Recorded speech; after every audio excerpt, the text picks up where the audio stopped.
আমি কলকাতা থেকে বলছি, আমি নীলাদ্রি। আমি বেসিক্যালি এই আমার অ্যাকচুয়ালি একটু ট্রেনে ট্রাভেল করছি বলে আমার একটু অসুবিধা হচ্ছে আর কি, কথা বলতে অনেক সময় একটু কেটে কেটে যাচ্ছে মাঝখানে। তো ভালো লাগছে। আচ্ছা আচ্ছা আচ্ছা, ঠিক আছে, সমস্যা নেই।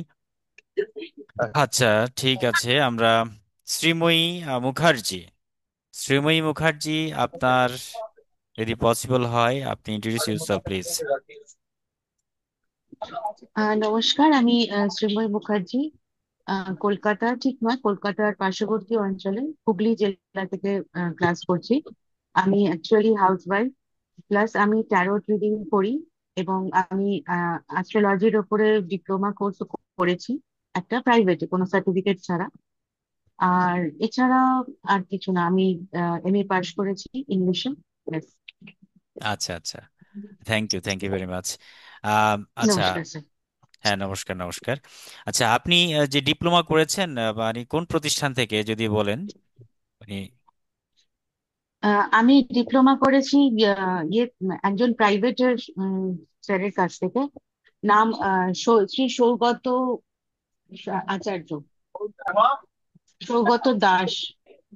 আচ্ছা আচ্ছা আসলে আমি অনলাইনে ফেসবুকে দেখেছিলাম, তো ফেসবুকে দেখে আর কি ওনার সঙ্গে যোগাযোগ করি।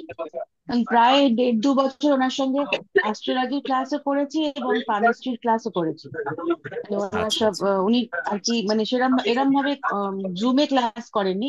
উনি নোটস দিয়ে দিতেন হোয়াটসঅ্যাপে, সেই নোটস গুলো আর কি লিখে লিখে, মানে যেখানটা বুঝতে পারতাম না তখন আবার স্যারের সঙ্গে যোগাযোগ করে ক্লাস করতাম। বাহ, বেশ ভালো বেশ ভালো। ঠিক আছে, সমস্যা নাই, ওয়েলকাম, আপনার তো প্লাস আমি গ্র্যাজুয়েট। ট্যারো করেছি। ট্যারো কার্ড রিডিংটা আমি করেছি হচ্ছে আমাদের অভিজ্ঞান আচার্য আছেন ভবানীপুরে, ওনার যে ইনস্টিটিউট আছে এসকেভিএস এ, ওই ভবানীপুরে গিয়ে ট্যারো কার্ড রিডিংটা আমি ওখানে গিয়ে করেছি। আচ্ছা, থ্যাংক ইউ, হুম। আপনি তো এখন তাহলে আমি অনেকটাই। প্রফেশনালি ট্যারো কার্ড, হ্যাঁ, ট্যারো রিডিং করি আর কি, মানে প্রফেশনালি করি। আচ্ছা আচ্ছা, ঠিক আছে, থ্যাংক ইউ, আপনি অনেকটাই জেনেছেন। আচ্ছা, এরপরে আপনার ইন্ট্রোডাকশনের জন্য আপনাকে অত্যন্ত ধন্যবাদ, থ্যাংক ইউ ভেরি মাচ। আমাদের সুস্মিতা শর্মা এবং ধন্যবাদ। শ্বেতা দাস দুইজনের পরিচয়টা আমরা একটু শুনবো, 2 মিনিট করে। সুস্মিতা শর্মা, নাও প্লিজ আনমিউট ইউরসেলফ। নমস্কার, আমি সুস্মিতা শর্মা। আমি কলকাতা থেকে ক্লাস করছি। আমি এবার উচ্চ মাধ্যমিক দিলাম।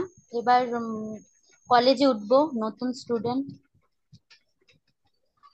আচ্ছা আচ্ছা, থ্যাংক ইউ ফর ইন্ট্রোডাকশনস। এবং শ্বেতা দাস, আপনি বলুন তো নিজের সম্পর্কে। নমস্কার সবাইকে, নমস্কার স্যার। নমস্কার। স্যার আমি কোচবিহার থেকে বলছি।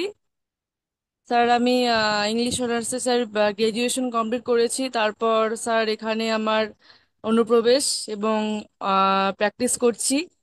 স্যার আপনার আশীর্বাদ থাকলে আগামী দিনও আমি এভাবে চালিয়ে যেতে চাই। আচ্ছা আচ্ছা, বাহ, বেশ ভালো, বেশ ভালো লাগলো।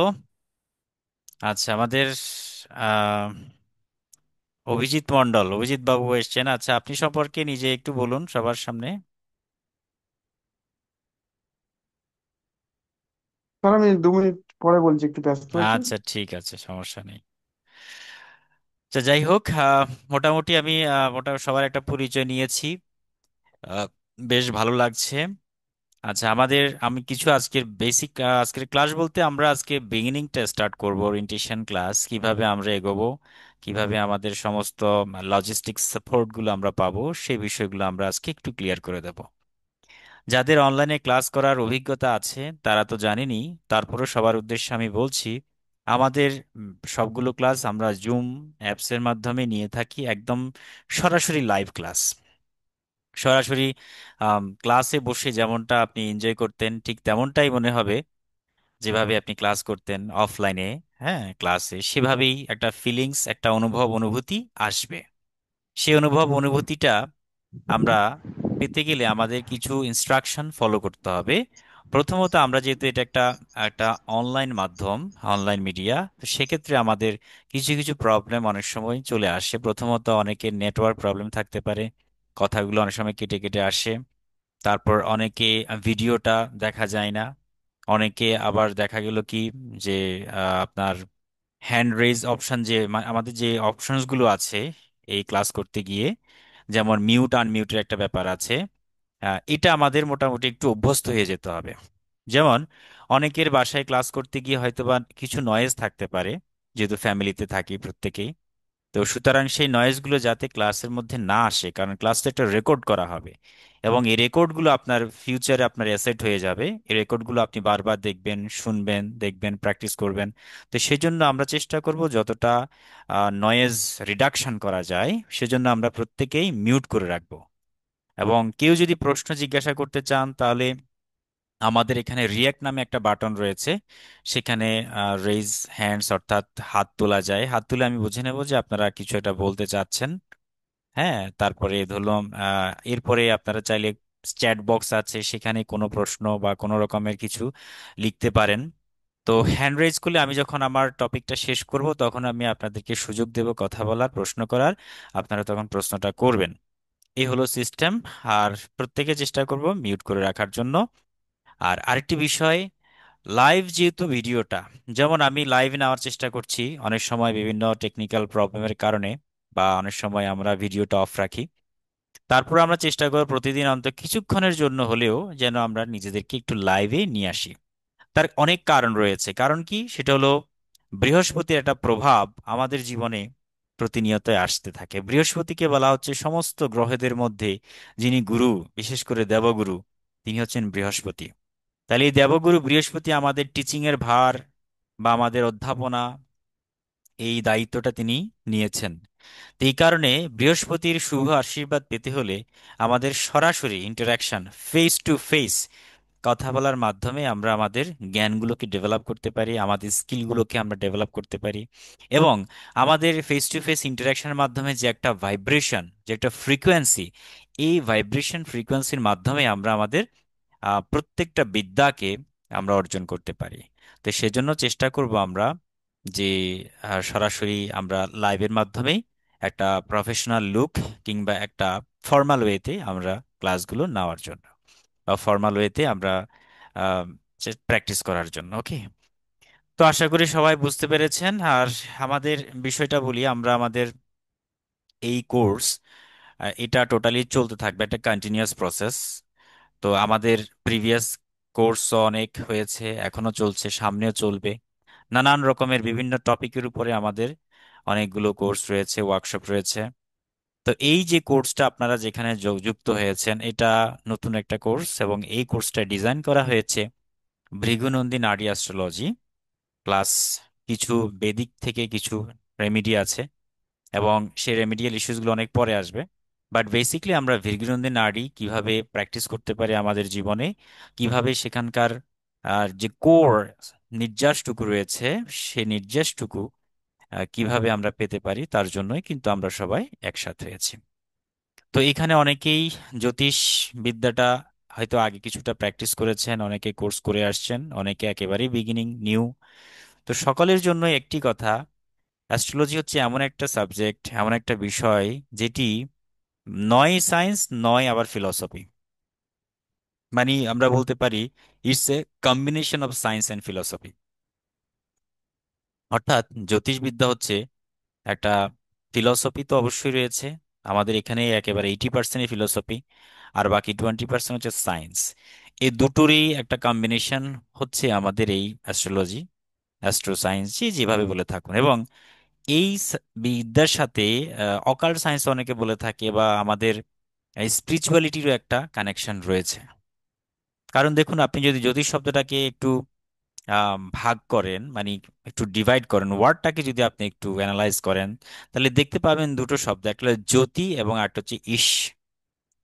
জ্যোতি মানে হচ্ছে আমাদের তেজ ও শক্তি, জ্যোতি মানে হচ্ছে আমাদের দর্শন শক্তি। দর্শন বলতে কি রকম? Visualisation, the power of visualisation. আমরা দেখতে পাই, ঠিক আছে, যেটা হয়তোবা দর্জনে দেখতে যেটা পাই না, সেটা আপনি দেখতে পাচ্ছেন।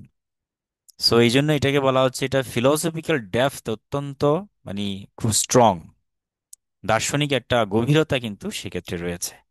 এবং এই গভীরতা থাকার কারণেই আমরা যারা অ্যাস্ট্রোলজির উচ্চ পর্যায়ে উঠেছি, তারা অনেক স্টাডি করতে হবে, এটা নিশ্চিন্তে বলা যায়। 6 মাসে, 6 মাসে, 4 মাসে কখনো অ্যাস্ট্রোলজি শেখা যায় না। অ্যাস্ট্রোলজি শিখতে গেলে মিনিমাম আপনাকে 3 বছর, 3 ইয়ার্স, মিনিমাম 3 ইয়ার্স আপনাকে টাইম দিতেই হবে। কেন বলছি? কারণ অ্যাস্ট্রোলজির অনেকগুলো শাখা রয়েছে, অনেকগুলো শাখা, ব্রাঞ্চ। এবং ওই ব্রাঞ্চগুলোর মধ্যে আমি যদি একদম ঠিক একেবারে গভীর গোড়া থেকে বলি, যেই অ্যাস্ট্রোলজির যেই টপিক বা যেই ব্রাঞ্চটা বেশি প্র্যাকটিস করা হচ্ছে বা অতীত হয়েছে বাংলাদেশ, ইন্ডিয়া, ভারতে, কলকাতায়, সাউথ সাউথ ইন্ডিয়াতে, সেটি হলো ভেদিক অ্যাস্ট্রোলজি, যেটা হচ্ছে একটা সাগরের মতো বিশাল সমুদ্র। আমি আজকে একদম মানে ফর্মালি না গিয়ে খোলামেলা আলোচনা করছি আর কি। বিশাল একটা সমুদ্র হচ্ছে আমাদের ভেদিক অ্যাস্ট্রোলজি। এবং এই ভেদিক অ্যাস্ট্রোলজি হচ্ছে অ্যাস্ট্রোলজি একটা ব্রাঞ্চ। সেকেন্ড হচ্ছে আমাদের বেদিকের উপর ডিপেন্ড করে করে আমাদের জেমিনি অ্যাস্ট্রোলজি হয়েছে, তারপর কেপি অ্যাস্ট্রোলজি হয়েছে, মানে কৃষ্ণমূর্তি পদ্ধতি, এটি একটা ব্রাঞ্চ। আবার জেমিনি সূত্রাংশ রয়েছে অনেকগুলো। তো আচ্ছা, এছাড়া আমাদের লাল কিতাব রয়েছে, রয়েছে আমাদের যেটাকে বলা হয় যে এই যে ভৃগু নাড়ি, নাড়ি অ্যাস্ট্রোলজি। হ্যাঁ, নাড়ি অ্যাস্ট্রোলজি রয়েছে। নাড়ির মধ্যে অনেকগুলো নাড়ি শাখা রয়েছে। ভৃগু নাড়ি হচ্ছে, নন্দী নাড়ি রয়েছে, শুক নাড়ি রয়েছে, শিব নাড়ি রয়েছে, চন্দ্রকলা নাড়ি রয়েছে, সপ্তঋষি নাড়ি রয়েছে। হ্যাঁ, তো এই যে অসংখ্য নাড়ি সূত্র রয়েছে, সেগুলো অত্যন্ত আরো ডেপথ। এখন কেউ যদি মনে করে একজন, আমি সত্যিকারে একজন জ্যোতিষবিদ হতে চায়, বা একদম প্রফেশনালি বলুন, আধ্যাত্মিকতায় বলুন, একেবারে ধ্যানে জ্ঞানে অ্যাস্ট্রোলজার কিংবা একজন আচার্য, জ্যোতিষ আচার্য হতে চায়, তো সেক্ষেত্রে আপনাকে অনেকগুলো স্টাডি করতে হবে। মিনিমাম অনেক কোর্স তো করতে হবে, একজন শিক্ষকের আন্ডারে তো আপনাকে স্টাডি করতে হবে। আবার একইভাবে আপনাকে বই, বিভিন্ন রকমের বুকস রয়েছে, সেই বুকসগুলো আপনাকে স্টাডি করতে হবে। সেই বুকসগুলোর মধ্যে প্রচুর ইংরেজিতে অনেক বই পাওয়া যায়। যেমন সাউথ ইন্ডিয়াতে আমাদের যে ভৃগুনন্দী নাড়ী, এটার উপর বাংলা বই খুব একটা অ্যাভেলেবেল না। কয়েকটি আছে ইংরেজি বই, আর ম্যাক্সিমাম এখনো কিন্তু 30% ভৃগুনন্দী নারী এখনো কিন্তু গুপ্তভাবে আছে। অর্থাৎ এটা শুধুমাত্র গুরু পরম্পরা ধারাক্রমে এই জ্ঞানগুলো প্রবাহিত হয়। হ্যাঁ, এগুলো ওই সবার জন্য এনজি রাও এর বইটা তো, না। এনজি রাও, এনজি না, আর কে, এটা হচ্ছে আর জি রাও আর স্যার। আর কে, আরজি রাও, হ্যাঁ, সরি, আর জি আরজি রাও। রাও।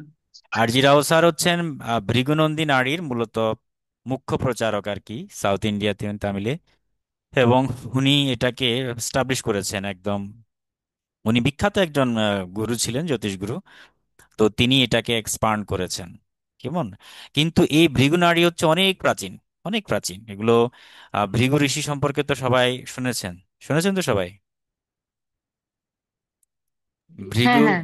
হ্যাঁ, ভৃগু হচ্ছে আমাদের সপ্তঋষির মধ্যে একজন ঋষি, যিনি আজ থেকে বহু হাজার হাজার বছর পূর্বে তিনি মূলত এই জ্যোতিষ অর্থাৎ এই অ্যাস্ট্রোলজির বিষয়গুলো তিনি উন্মুক্ত করেছেন।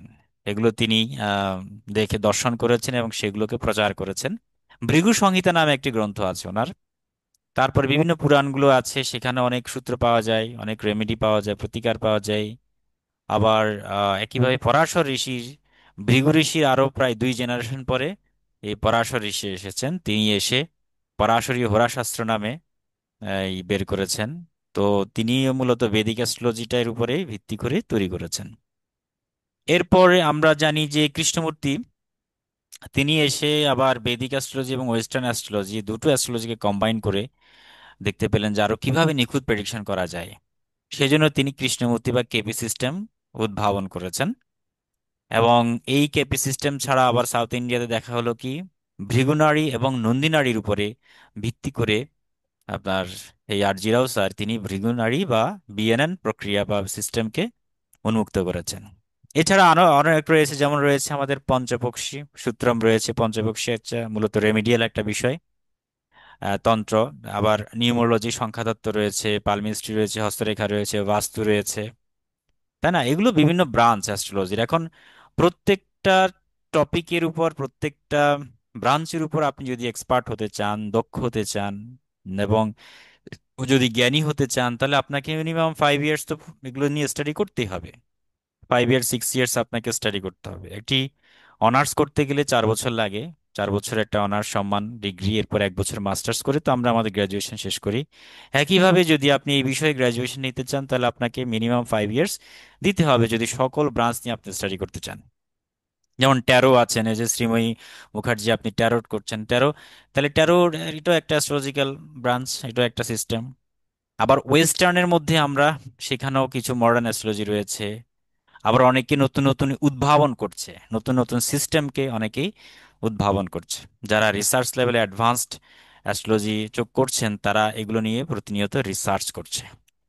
যেমন সাউথ ইন্ডিয়াতে আমাদের গুরুজি একটা ব্রাঞ্চ ছিল, ওটার নাম ছিল এই জামাক্কাল অ্যাস্ট্রোলজি, ঠিক আছে, আরুদাম চক্র, হ্যাঁ, তার কোটা চক্র, এরকম অনেকগুলো অ্যাস্ট্রোলজি ব্রাঞ্চ রয়েছে।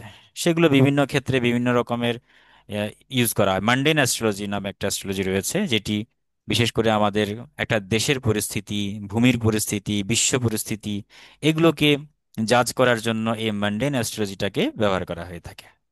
তাহলে এই গেল আমাদের নানান রকম ব্রাঞ্চ। আরো প্রতিনিয়ত আপনি শ্রীময়ী আপনিও একটা ব্রাঞ্চ ওপেন করবেন সামনে, আপনি একটা নতুন ব্রাঞ্চ স্টার্ট করতে পারেন রিসার্চ করার মাধ্যমে। এই যে মোমেন, উনিও হয়তো নেবেন, অভিজিৎ বাবু এবং নীল বাবু সবাই একটা একটা অ্যাস্ট্রোলজি বানাবেন।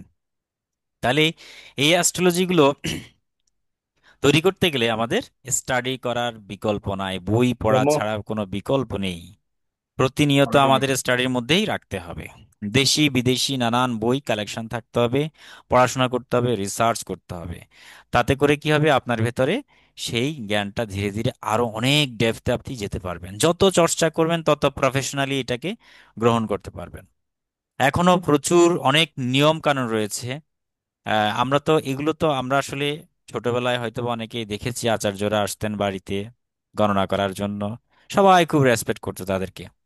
এবং দেখা গেল কি তাদের অনেক কথা মিলতো, অনেক কথা হয়তো বা বুঝতাম না। তো একটা জিনিস আমার মনে পড়ে, ওরা বলতো যে এই ছেলের ফাঁড়া আছে, এই ছেলে ফাঁড়া আছে, এটা এটা সময় তার ফাঁড়া হবে। 2 বছর, 3 বছর, 6 মাস, 18 মাস, 2.5 বছর, এরকম বিভিন্ন বিষয় বলতো। তো বলার মাধ্যমে কি হতো, সেটা আমাদের কাছে ভয় সৃষ্টি হতো, এবং একটা সময় কিন্তু আদৌ দেখা যায় ওইরকম একটা ঘটনা ঘটেও যেত। বা যখন কারো জলে পড়বে, জলে পড়ে ফাঁড়া আছে, এ ঠিকই কিন্তু সে জলে পড়ে তার মানে ফাঁড়াটা চলে গেছে। কারো অস্থিভঙ্গ যোগ রয়েছে, মানে হাড় ভাঙ্গা, দেখা গেল কি সে কোনো কারণে বাচ্চা ছেলে দৌড়াদৌড়ি করতে গিয়ে পড়ে গিয়ে তার হাড় ভেঙে গেছে, বোন ফ্র্যাকচার হয়েছে। তো এগুলো তারা বলতো, এবং এগুলো আমরা শুনে একটা ভয় সৃষ্টি হতো হৃদয়ে, যে এরা যা বলে সব কেন হয়ে যায়। এবার আরেকটু অ্যাডভান্স লেভেলে যারা অ্যাস্ট্রোলজি করছেন, চেম্বার টেম্বার একদম ওপেন করে সবকিছু প্রফেশনালি, তারা আরো বেশি চর্চা করে এগুলো নিয়ে। এবং তারা দেখা গেল কি হস্তরেখার মাধ্যমে বা এরকম চার্ট অ্যানালাইসিসের মাধ্যমে আমাদের জব প্রফেশন কেমন হবে, কিভাবে যাবে, বিয়ে কখন হবে, কেমন হবে, হ্যাঁ, প্রেডিকশন, এই জাতীয় যা কিছু রয়েছে এডুকেশন সংক্রান্ত বিষয়গুলো খুব সুন্দর করে প্রেডিকশন করছে। এবং যখনই প্রেডিকশন করে, যখন আমরা শুনি, তখন আমাদের কাছে ভালো লাগা কাজ করে, ইন্সপায়ার্ড হই অনেক সময় ভালো ভালো কথাগুলো বললে। আবার অনেক সময় খারাপ কথা শুনলে ভয় সৃষ্টি হয়ে যায়। হ্যাঁ, তখন আমি আমাদের একদম কি বিমর্ষ হয়ে পড়ি আমরা। তখন সেগুলো একটা রেমেডি আমরা সার্চ করি, এবং এই রেমেডি সার্চ করে আমরা ধীরে ধীরে আমাদের নিজেদেরকে পিউরিফাই করার চেষ্টা করি, বা আমাদের এখান থেকে সলিউশন করার চেষ্টা করি। তো যাই হোক, এই হচ্ছে নানান ব্রাঞ্চগুলো অ্যাস্ট্রোলজির। সেই সকল ব্রাঞ্চগুলো নিয়ে তো আর আমাদের একটা কোর্সে হবে না। তো আমরা স্পেসিফিকলি এই সকল ব্রাঞ্চের মধ্যে ভৃগুনন্দী নাড়িটাকে আমরা বেছে নিয়েছি। এটার অনেক কারণ আছে। কারণটা হলো, ভৃগুনন্দী সম্পর্কে আমি আপনাদেরকে এবার আমি একটু শুরু করার চেষ্টা করছি। তার আগে আমি আপনাদেরকে একটা স্ক্রিন শেয়ার করলাম।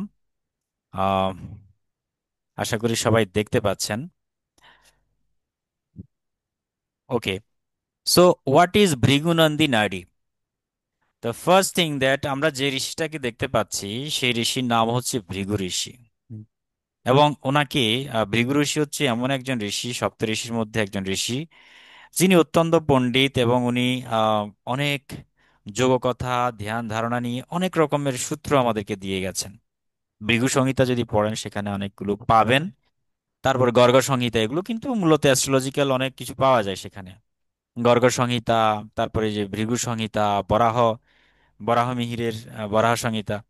তো এরকম আবার আমাদের ওই যে ইয়ে রয়েছে, এই খনা রয়েছে, খনা, ঠিক আছে, খনার বচন তো সবাই শুনেছেন ছোটবেলায় পঞ্চিকা পাঁচিতে বিভিন্ন জায়গায়। তো খনার বচন রয়েছেন। তারপর আর্যভট্ট, ব্রহ্মগুপ্ত, এনাদের অনেক সূত্র কিন্তু ছিল প্রাচীনকালে আমাদের এই জ্যোতিষ সংক্রান্ত বিষয়ে। তবে এই অ্যাস্ট্রোলজিটা হচ্ছে বেদ থেকে আসছে। আপনারা জানেন বেদের পাঁচটা মানে সরি ছয়টা অঙ্গ রয়েছে, যেটাকে আমরা বেদাঙ্গ বলে থাকি। তো এই বেদাঙ্গের মধ্যে রয়েছে শিক্ষা, কল্প, নিরুক্ত, ঠিক আছে, ব্যাকরণ, হ্যাঁ, ছন্দ, জ্যোতিষ। এইখানে জ্যোতিষটা আমাদের একটা বেদাঙ্গ। এবং এই বেদাঙ্গ কেন বলা হয়েছে? কারণ আপনি যখন বেদকে স্টাডি করতে যাবেন আপনাকে এগুলো জানতে হবে। সো এগুলো না জানলে আপনি বেদকে বুঝতে পারবেন না। তো এই জন্য জ্যোতিষ হচ্ছে এমন একটা জ্যোতিষ যেটা আমাদের বেদকে বোঝার জন্যেও আমাদের এই জ্যোতিষের প্রয়োজনীয়তা রয়েছে। কিন্তু বেদের জ্যোতিষ আর বর্তমানে প্রেডিক্টিভ জ্যোতিষ কিন্তু এক নয়।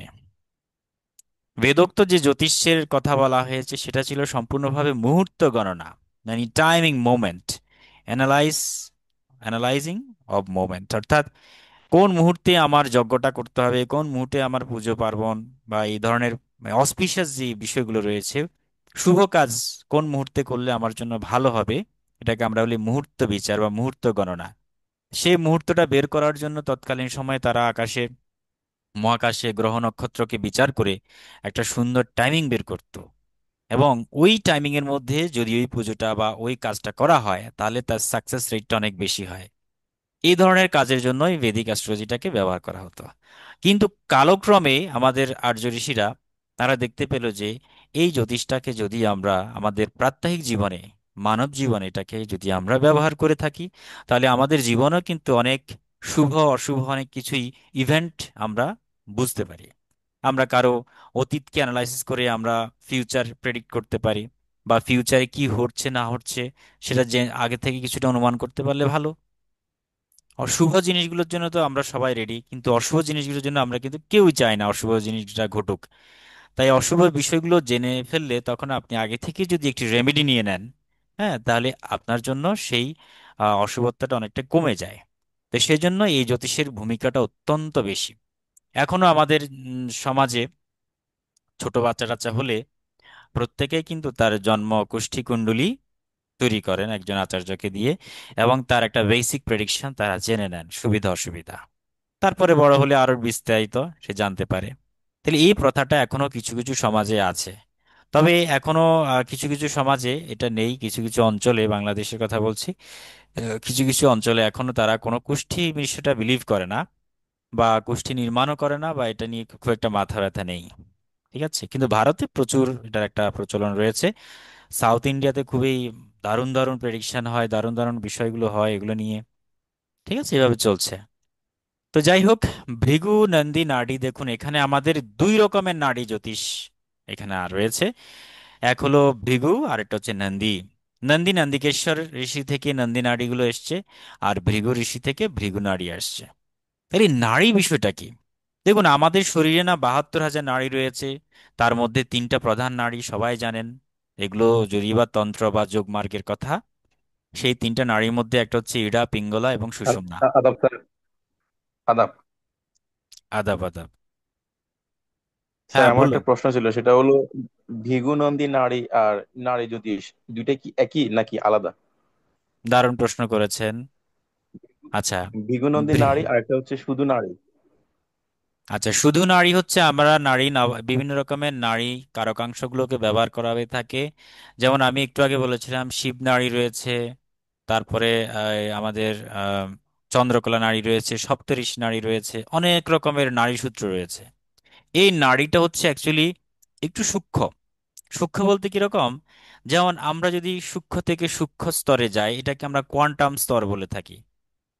যেমন আমরা কোয়ান্টাম যে জগৎ, আমাদের বিজ্ঞানে সায়েন্সে যে কোয়ান্টাম থিওরি, এটি তো প্রথম নিয়ে এসেছেন আইনস্টাইন। এর আগে ছিল মূলত আমাদের ভৌত বিজ্ঞান, যেটার জনক ছিল চিরায়ত নিউটন। স্যার আইজাক নিউটন ছিলেন ভৌত বিজ্ঞানের জনক, এবং তিনি ভৌত বিশ্ব নিয়ে রিসার্চ করতেন বা এটা নিয়ে ব্যাখ্যা দিয়েছেন। কিন্তু আইনস্টাইন আসার পরে, ম্যাক্স প্ল্যাঙ্ক এবং আইনস্টাইন এরা আসার পরে কোয়ান্টাম থিওরিতে আমরা প্রবেশ করি, মানে কোয়ান্টাম দুনিয়া। তাহলে এই কোয়ান্টাম আসার পর জন ডাল্টন যেটা বলেছেন পরমাণু অবিভাজ্য যে নীতিগুলো, মানে অণু নিয়ে আগে রিসার্চ করতে, আর এখন পরমাণু নিয়ে রিসার্চ করা হচ্ছে। সেই পরমাণু ভাঙার ফলে সেখানে আমরা ইলেকট্রন, নিউট্রন, প্রোটন এই ধরনের ছোট ছোট কণিকাগুলো দেখতে পাওয়া যায়। তার মানে একটু সূক্ষ্ম স্তরে আমরা চলে গেলাম। তো বিষয়টা হচ্ছে, নর্মালি আমাদের যে পরাশরী হোরা শাস্ত্র রয়েছে, যে বেদিক অ্যাস্ট্রোলজি রয়েছে, সেই বেদিক অ্যাস্ট্রোলজি হচ্ছে আমাদের অনেকটাই একটা বাহ্যিক একটা ভৌত বিশ্ব আর কি। কল্পনা করে নিন একটা ভৌত বিশ্ব, আর সেখানকার ভেতরে প্রত্যেকটা বিষয় নিয়ে ইন্ডিভিজুয়াল ফোকাস দেওয়া, সেটি হচ্ছে আমাদের নাড়ি। এবং দেখুন বেদিকের মধ্যেও রয়েছে, যেমন ধরনের যে ডিভিশনাল চার্ট যেগুলো রয়েছে, একদম D2 থেকে D60 অনেকগুলো চার্ট রয়েছে সেগুলো। তো এই যে 19টা চার্ট, এবং এই চার্টগুলো হচ্ছে কি প্রত্যেকটা ভাবের সূক্ষ্মাতি সূক্ষ্ম বিশ্লেষণ। তো সেই সূক্ষ্মাতি সূক্ষ্ম বিশ্লেষণ করতে গেলে প্রত্যেকটা বিষয় নিয়ে একটা পিওর প্রেডিকশন জানা যায়। কিন্তু এটা সীমাবদ্ধতা রয়েছে, যেমন টাইমিং এর একটা ব্যাপার রয়েছে। কেপি বেদিক বলুন, ওয়েস্টার্ন কেপি বলুন, এগুলোতে টাইমিং এর একটা মানে বড় একটা প্রভাব রয়েছে। টাইমিং বলতে কিরকম, জন্মে কালীন সময়ে একটা বাচ্চার, একটা নেটিভের বা জাতক বা জাতিকার বার্থ টাইমটা যদি একিউরেট না হয়, তাহলে সেক্ষেত্রে আমাদের ডিভিশনাল চার্টগুলো এক্সাক্ট আসে না। লগ্ন যেখানে পড়ার কথা সেখানে না পড়ে অন্য জায়গায় পড়ছে, আর লগ্ন চেঞ্জ হলে তো ধীরে ধীরে প্রত্যেকটা গ্রহ সবকিছু চেঞ্জ হয়ে যায়। এই কারণে টাইমিং এক্সাক্ট না হলে ডিভিশনাল চার্টগুলো খুব একটা ভালো রেজাল্ট দেয় না। এটা ভেদিক অ্যাস্ট্রোলজির মধ্যে একটা লিমিটেশন। এখন আমাদের যে সমাজে আমরা বসবাস করছি, আমাদের এই সমাজ তো এখনো অতটা উন্নত হয়নি। এখনো প্রত্যেকে, অনেকে আছে, আপনার আমার এরকম বয়সে অনেকে রয়েছে যাদের এখনো ফ্যামিলিতে তাদের এক্সাক্ট ডেট অফ বার্থই জানে না। মানে কবে জন্মেছি এরকম বলবে যে হয় ওই যে একটা বাংলা সন বলে দেবে আর একটা মাস বলে দেবে, আনুমানিক ওই মাসে জন্ম হয়েছে। কিন্তু এক্স্যাক্টলি কোন ডেটে জন্ম হয়েছে সেটাই জানে না, আর কোন টাইমিং তো দূরের কথা। ও বারটা অনেক সময় বলতে পারে যে হ্যাঁ শুক্রবার হয়েছে বা শনি রবিবার যে কোনো একটা বার। তাহলে দেখুন তো তাদের ক্ষেত্রে তো এগুলো কিচ্ছু কাজ করতে পারবে না এসব। বৈদিক বলুন, তাদের তো ছকই বের হবে না যদি এক্সাক্ট ডেট অফ বার্থটা না জানে। তখন কি করে, আনুমানিক হস্তরেখার শরণাপন্ন হয়, হস্তরেখা দিয়ে বর্তমান প্রেজেন্টটা একটু দেখার চেষ্টা করে। তো দেখে কিছু কিছু প্রেডিকশন করে বলে দেয়। বাট আসলে হস্তরেখার চেয়েও আরো গভীরতা হচ্ছে আমাদের বেদিক কিংবা নাড়ি, এগুলো হচ্ছে অনেক গভীরতা। কেননা বেদিক নাড়িতে যে ছকটা বের হয় সেই ছকটা হচ্ছে আপনার টোটাল লাইফ চার্ট, আপনার টোটাল অতীত বর্তমান ভবিষ্যৎ সবকিছু এখানের মধ্যেই রয়েছে। এবং হস্তরেখার মধ্যেও এগুলোই কিন্তু খোঁজা হয়। ওকে। তো যাই হোক, যে যে বিষয়ে এক্সপার্ট তিনি সেই বিষয়ে ভালো জানবেন, সেই বিষয় নিয়ে বলবেন। তো আমি যেটা বলার কথা ছিল, আপনার যে প্রশ্ন ছিল যে ভৃগুনন্দী নাড়ি আর নাড়ি অ্যাস্ট্রোলজি এক কিনা। নাড়ি, ভৃগুনন্দী নাড়ি হচ্ছে এক ধরনের নাড়ি, এবং এই নাড়িটা দুইটা নাড়িকে কম্বাইন করে তৈরি করা হয়েছে, ভৃগু নাড়ি আর একটা হচ্ছে নন্দী নাড়ি। এরকম অন্যান্য যে চন্দ্রকোলা নাড়ি বা সপ্তর্ষি নাড়ি রয়েছে সেগুলো নাড়ি সূত্র, সেগুলো ভৃগুনন্দীর সাথে, সিস্টেমের সাথে কিছুটা পার্থক্য আছে। বেসিক কিছু পার্থক্য রয়েছে, কিছু নীতিমালা, কিছু রুলস এর মধ্যে পার্থক্য রয়েছে। ঠিক আছে, সেই পার্থক্যগুলো যখন আমরা কোর্স সরাসরি ক্লাস শুরু করব তখন সেখানে আস্তে আস্তে বুঝতে পারবেন পার্থক্যটা কোন কোন জায়গায় রয়েছে। যদি সম্ভব হয় আজকে কিছুটা দেখানোর চেষ্টা করব। ওকে। আচ্ছা, আর কারো কি প্রশ্ন আছে কি?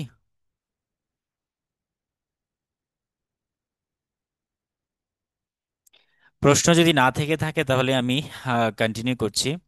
তাহলে হোয়াট ইজ ভৃগুনন্দী নাড়ি যদি প্রশ্ন হয়, তাহলে উত্তরটা কি হবে যে ভারতের, দক্ষিণ ভারতে বিশেষ করে তখনকার সময়ে প্রাচীনকালে মানুষ অ্যাস্ট্রোলজি প্র্যাকটিস করত। তো সবাই তো আর প্র্যাকটিস করতো না, সবাই তো আর প্র্যাকটিস করতো না, এখানে বিশেষ কিছু জ্ঞান চর্চা যারা করতেন, ব্রাহ্মণ, আচার্য, পণ্ডিত, তারা এগুলো প্র্যাকটিস করতো না। তো তাদের কাছে একটা কালেকশন ছিল তাল পাতার। তখনকার সময় তো তাল পাতা লেখালেখি হতো, যেটাকে আমরা পাম লিভস বলা হয়ে থাকে, পাম লিভস। এবং এই পাম লিভস গুলো হচ্ছে তাল পাতার মধ্যে মানুষের অতীত বর্তমান ভবিষ্যৎ রিজার্ভ করে রাখা হতো। তো সেখানে প্রাচীনকালে ওরা থাম ইমপ্রেশন অর্থাৎ বৃদ্ধাঙ্গুলের ছাপ দিত, কারণ পৃথিবীতে আমরা জানি মানুষের কিছু বিষয় আছে যেগুলো ইউনিক। সেটা হচ্ছে আপনার এই যেটাকে আমরা বলি কি মানে থাম ইমপ্রেশন বা ফিঙ্গারপ্রিন্ট যেটাকে বলি, এই ফিঙ্গারপ্রিন্ট হচ্ছে একদম অদ্বিতীয়, ইউনিক, আপনার সাথে পৃথিবীর আর কারোর সাথে মিলবে না, আপনারটা আপনারই থাকবে। বা 800 কোটি মানুষ যদি হয়, 800 কোটি রকমের আপনার এই ফিঙ্গারপ্রিন্ট রয়েছে। তো এই ফিঙ্গারপ্রিন্টটা দেওয়ার পরে তারা অনেকগুলো প্রশ্ন জিজ্ঞাসা করতো যে আপনার এটা সেটা নাম এই কি, মিলতো না। অনেক সময় দেখা গেল কি তারা বিভিন্ন ওই পাতাগুলো বের করতো। পাতাগুলো বের করার পর একটা সময় আহ কয়েকটা প্রশ্ন করার পরে তারা এক্সাক্ট পাতাটা বের করতো। জাস্ট এ মিনিট, আমার একটু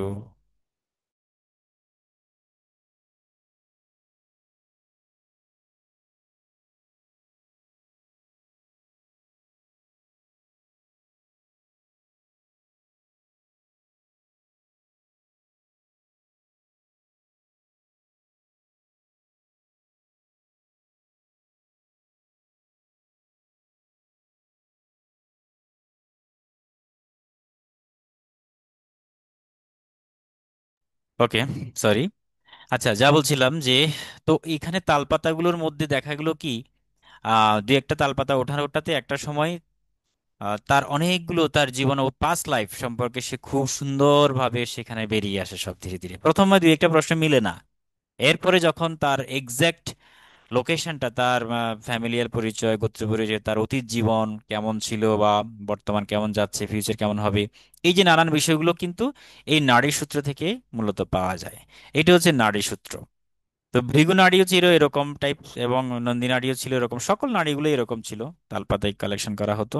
দেন ভৃগু নন্দী কি করছে, আরজি রাও স্যার, তিনি প্রথমে এই ভৃগু নন্দী দুটাকে একসাথ করে সুন্দর একটা সিস্টেম, মানে ক্যালকুলেশন করার একটা সিস্টেম তিনি আবিষ্কার করেছেন, যে আবিষ্কার করতে গেলে কোনো প্রকারে লগ্ন লাগছে না, অর্থাৎ আপনার জন্মকালীন এক্সাক্ট টাইমটা অতটা জানার প্রয়োজন নেই, অর্থাৎ সেটা একেবারে গৌণ হয়ে যায়।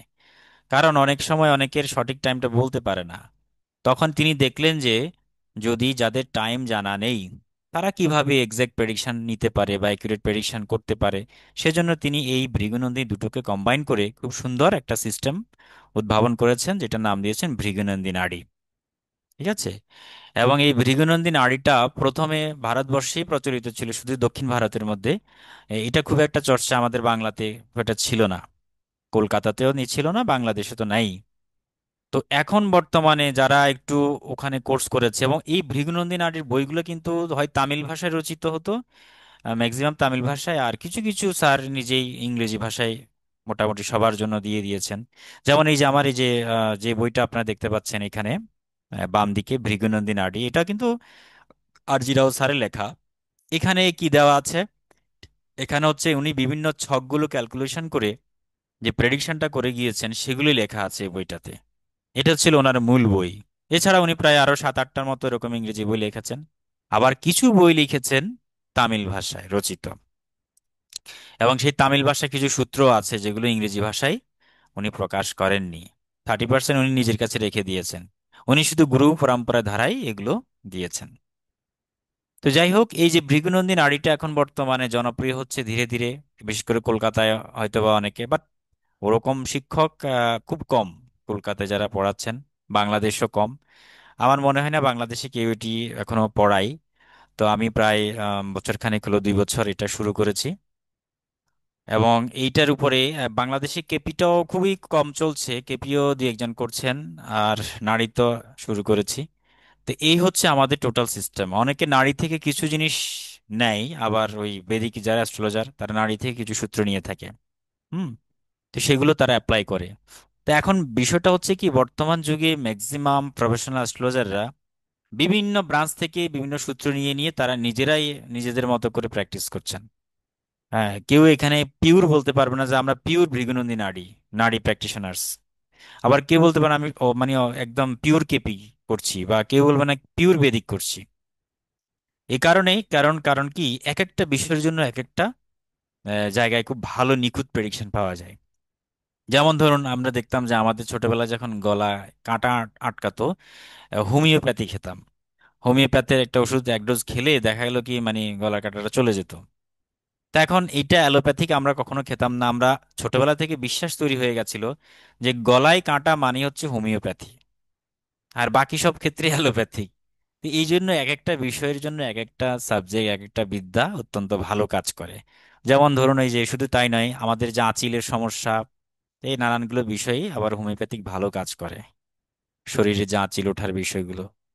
তো এই হচ্ছে আমাদের আনুমানিক মানে কয়েকটা যেটাকে আমরা অনুমান বলি, ওষুধের মেডিসিনের অনুমান আর কি। সেগুলো ঠিক মতো করতে পারলে, এক্সাক্ট ডিজিজটা নির্ণয় করতে পারলে বা ট্রিটমেন্ট করা যায়। তো যাই হোক, আমাদের তাহলে ভৃগুনন্দী নারী সম্পর্কে একটা মানে ব্যাকগ্রাউন্ড আমরা জানলাম, ভৃগু ঋষি নিজে এটাকে, এই নারীটা দিয়েছেন। তো এখন বিষয়টা হচ্ছে, এখানে কিছু কিছু বিষয় আমাদের লক্ষণীয়। সেটা হলো, প্রথমত লগ্ন আমাদের এই ভৃগুনন্দীতে লাগে না।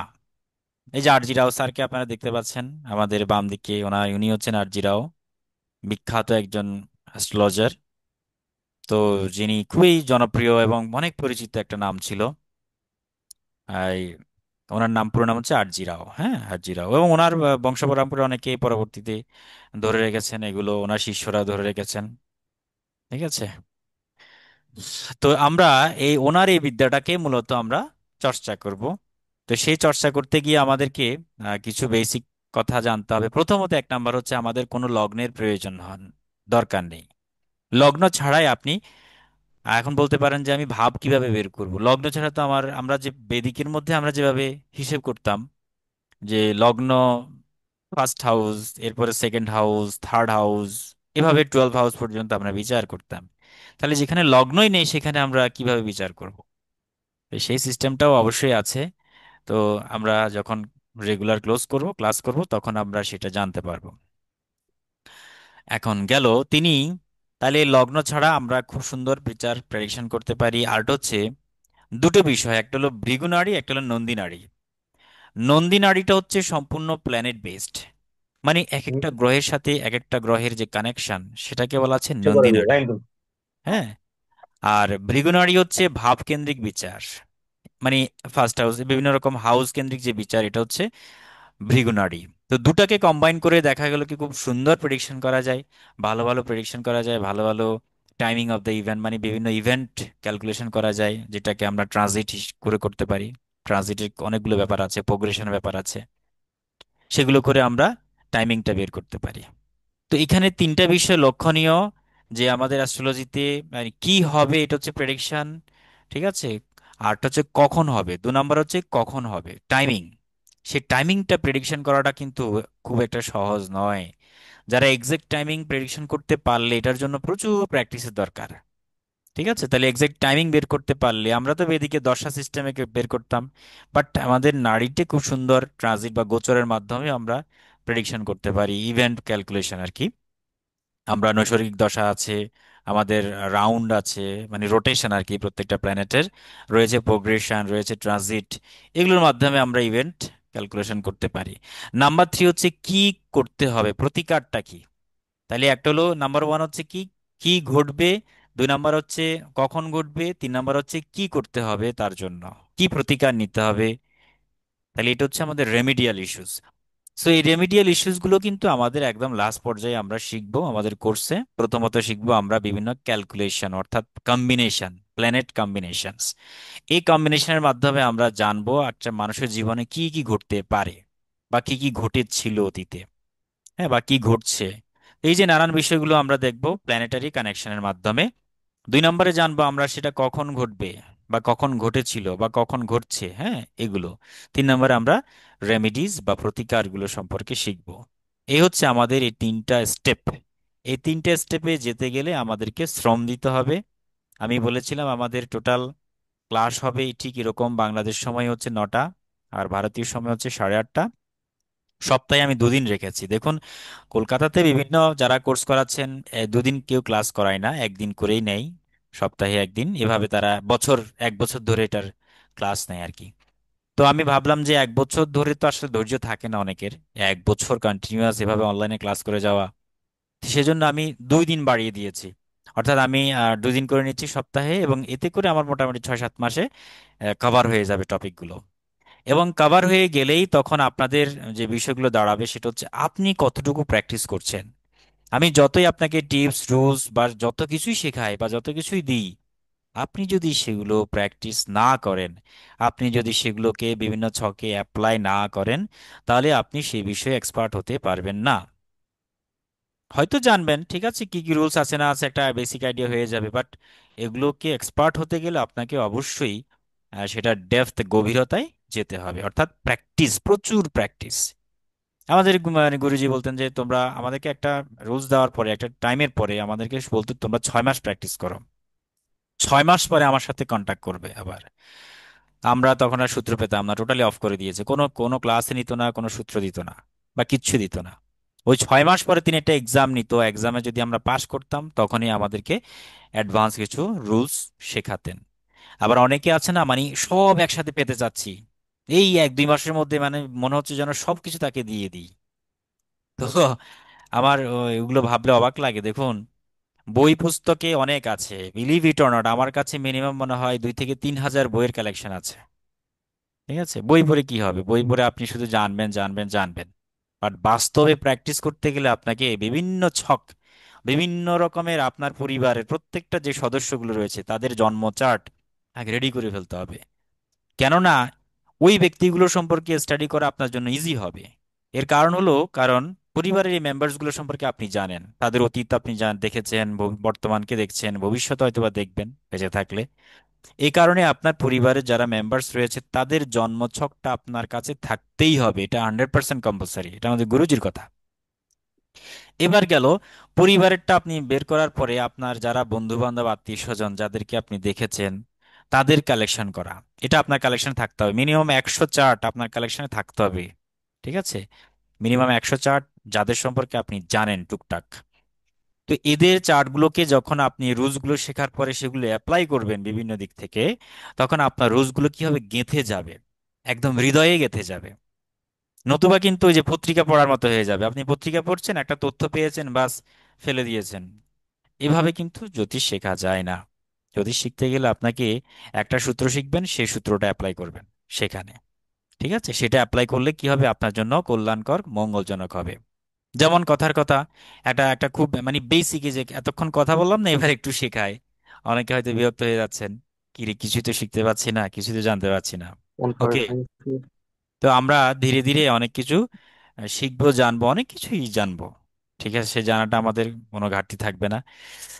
তো এই জন্য আমাদের কি করতে হবে, প্রথমত যে স্টেপগুলো বলছি, প্রথমত আমাদের প্রত্যেকটা রাশির কারকতাগুলো সম্পর্কে জানতে হবে।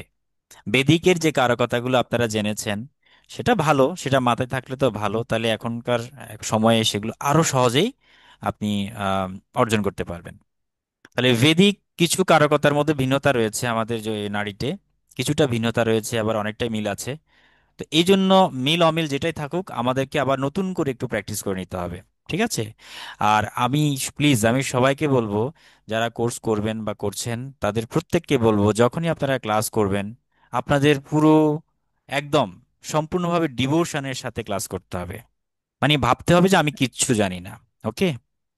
আর অনেকেই হয়তোবা জেনে থাকলে না, সবকিছু জেনে অনেকেই জানেন। আমাদের এখানে অনেকে কোর্স করছেন, যেমন অভিজিৎ বাবু অলরেডি জানেন অনেকটাই, উনি বেদিকে করেছেন, নারীও করছেন। তারপরে আমাদের যে নীল বাবু উনিও করছেন। আহ নীলা, আপনার পুরো নামটা কি? আপনার পুরো নামটা কি একটু বলুন। নীলাদ্রি শেখর পাল। ও, নীলাদ্রি, নীলাদ্রি, রাইট, নীলাদ্রি শেখর পাল। তো এই যে নীলাদ্রি বাবু উনিও কিন্তু বেদিক করেছে, অনেক কিছুই করেছেন। করার পরে ওনার এটা করতে মন চেয়েছে, নারীটা করব, ভৃগুনন্দী নারী বিশেষ করে। আবার আমাদের শ্বেতা উনিও করেছেন, উনিও করছেন। তারপরে আমাদের এই যে শ্রীময়ী মুখার্জি ম্যাডাম উনিও করছেন, উনিও ওই টেরর করছেন, বা ডিপ্লোমাও করেছেন অলরেডি। 6 মান্থ ডিপ্লোমা, কয় মাসের ছিল কোর্স? 6 মান্থ না? না, 1 ইয়ার ছিল। ও আচ্ছা, 1 ইয়ারের, রাইট, 1 ইয়ারের একটা কোর্স করেছেন। ভালো, অত্যন্ত ভালো। হ্যাঁ। তো এখন করার পরেও দেখা যায় কি, অনেকগুলো বিষয় আমাদের যেহেতু ভিন্নতা আছে, আমরা আবার শুরু থেকে স্টার্ট করব। আর নারীর সিস্টেমটা একটু আলাদা, একটু আলাদাভাবে জাজ করতে হয়। তো যাই হোক, তাহলে আমরা সেটা করতে গেলে আমাদের প্রথমত আমাদের যে রাশির যে কারকতাগুলো রয়েছে সকল কারকতাগুলো আমাদের প্র্যাকটিস করে নিতে হবে। আচ্ছা, রাশির কারকতার মধ্যে একটি কথা বলি, কিছু গল্প আছে, কিছু স্টোরি আছে, কিছু থিম আছে। থিমেটিক ভাবে যদি আমরা শিখি, তাহলে সেটা আমাদের জন্য কি হবে, অত্যন্ত দারুণ হবে। আমি ক্লাসে প্রায় উদাহরণ দিতাম, ধরলাম এটা একটা কাপ, খুব সুন্দর একটা কাপ। এই কাপের মধ্যে কি রয়েছে, চা রয়েছে। ওকে, তাহলে এখন এই 1 কাপ চা তৈরি করার জন্য কোন কোন গ্রহের সংযোগ থাকা আবশ্যক? দেখি কে বলতে পারবেন, বলুন দেখি। আপনাদের বেসিক যে আইডিয়া আছে আপনারা করে এসেছেন, আম, বলতে পারেন, ঠিক আছে? তাহলে 1 কাপ চা, আমি একটু আবার লিখে দিই। 1 কাপ চা তৈরি, 1 কাপ চা তৈরি করার জন্য কি কি গ্রহের কানেকশন থাকতে হবে, বা বলা যেতে পারে কি কি গ্রহের কানেকশন থাকলে আমরা 1 কাপ চা তৈরি করতে পারি? পৃথিবীতে তো moon, Venus, sun. Venus, oh fine, that's fine. Okay, ভেনাসের একটা কানেকশন মুন, থাকতে হবে, তো আমরা নিলাম। চন্দ্র, চন্দ্র মঙ্গল, মঙ্গল। আহ হ্যাঁ, হ্যাঁ চন্দ্র, আর কি? মঙ্গল, উম, আর কি কি থাকতে পারে? বৃহস্পতি। বৃহস্পতি। আচ্ছা, জুপিটার। আর কি?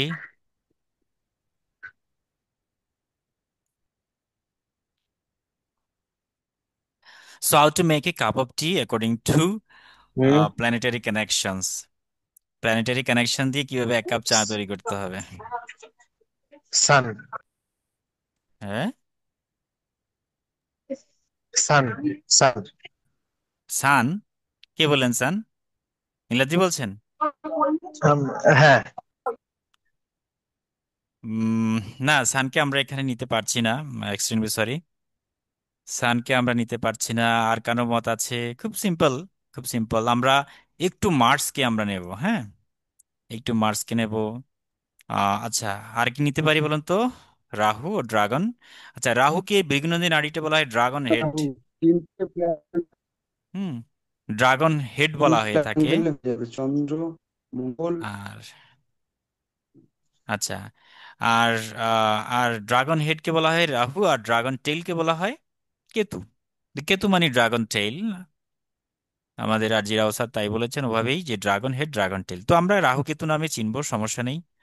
আমি একদম বেসিকে যাচ্ছি না, জ্যোতিষের প্রভাব কি মানব জীবন এগুলো আপনারা জানেন, গ্রহ নক্ষত্র। আচ্ছা, এখানে আমাদের মোমেন, ওনার সাথে পরিচয় হয়নি। দেখি দেখি একটু সবার সাথে বাকি একটু পরিচিত হয়ে নি আবার।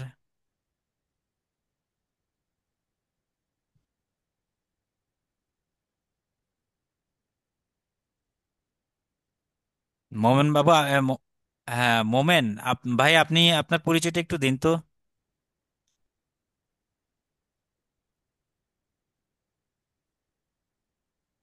হ্যালো। আচ্ছা, কি প্রবলেম হয়েছে মনে হয়, যাই হোক। সজীব বাবু, সজীব কান্তি বিশ্বাস। সজীব কান্তি, আপনাকে বলছি, আপনি কোথা থেকে জয়েন করেছেন? আপনি একটু ইন্ট্রোডিউস করুন সবার সামনে।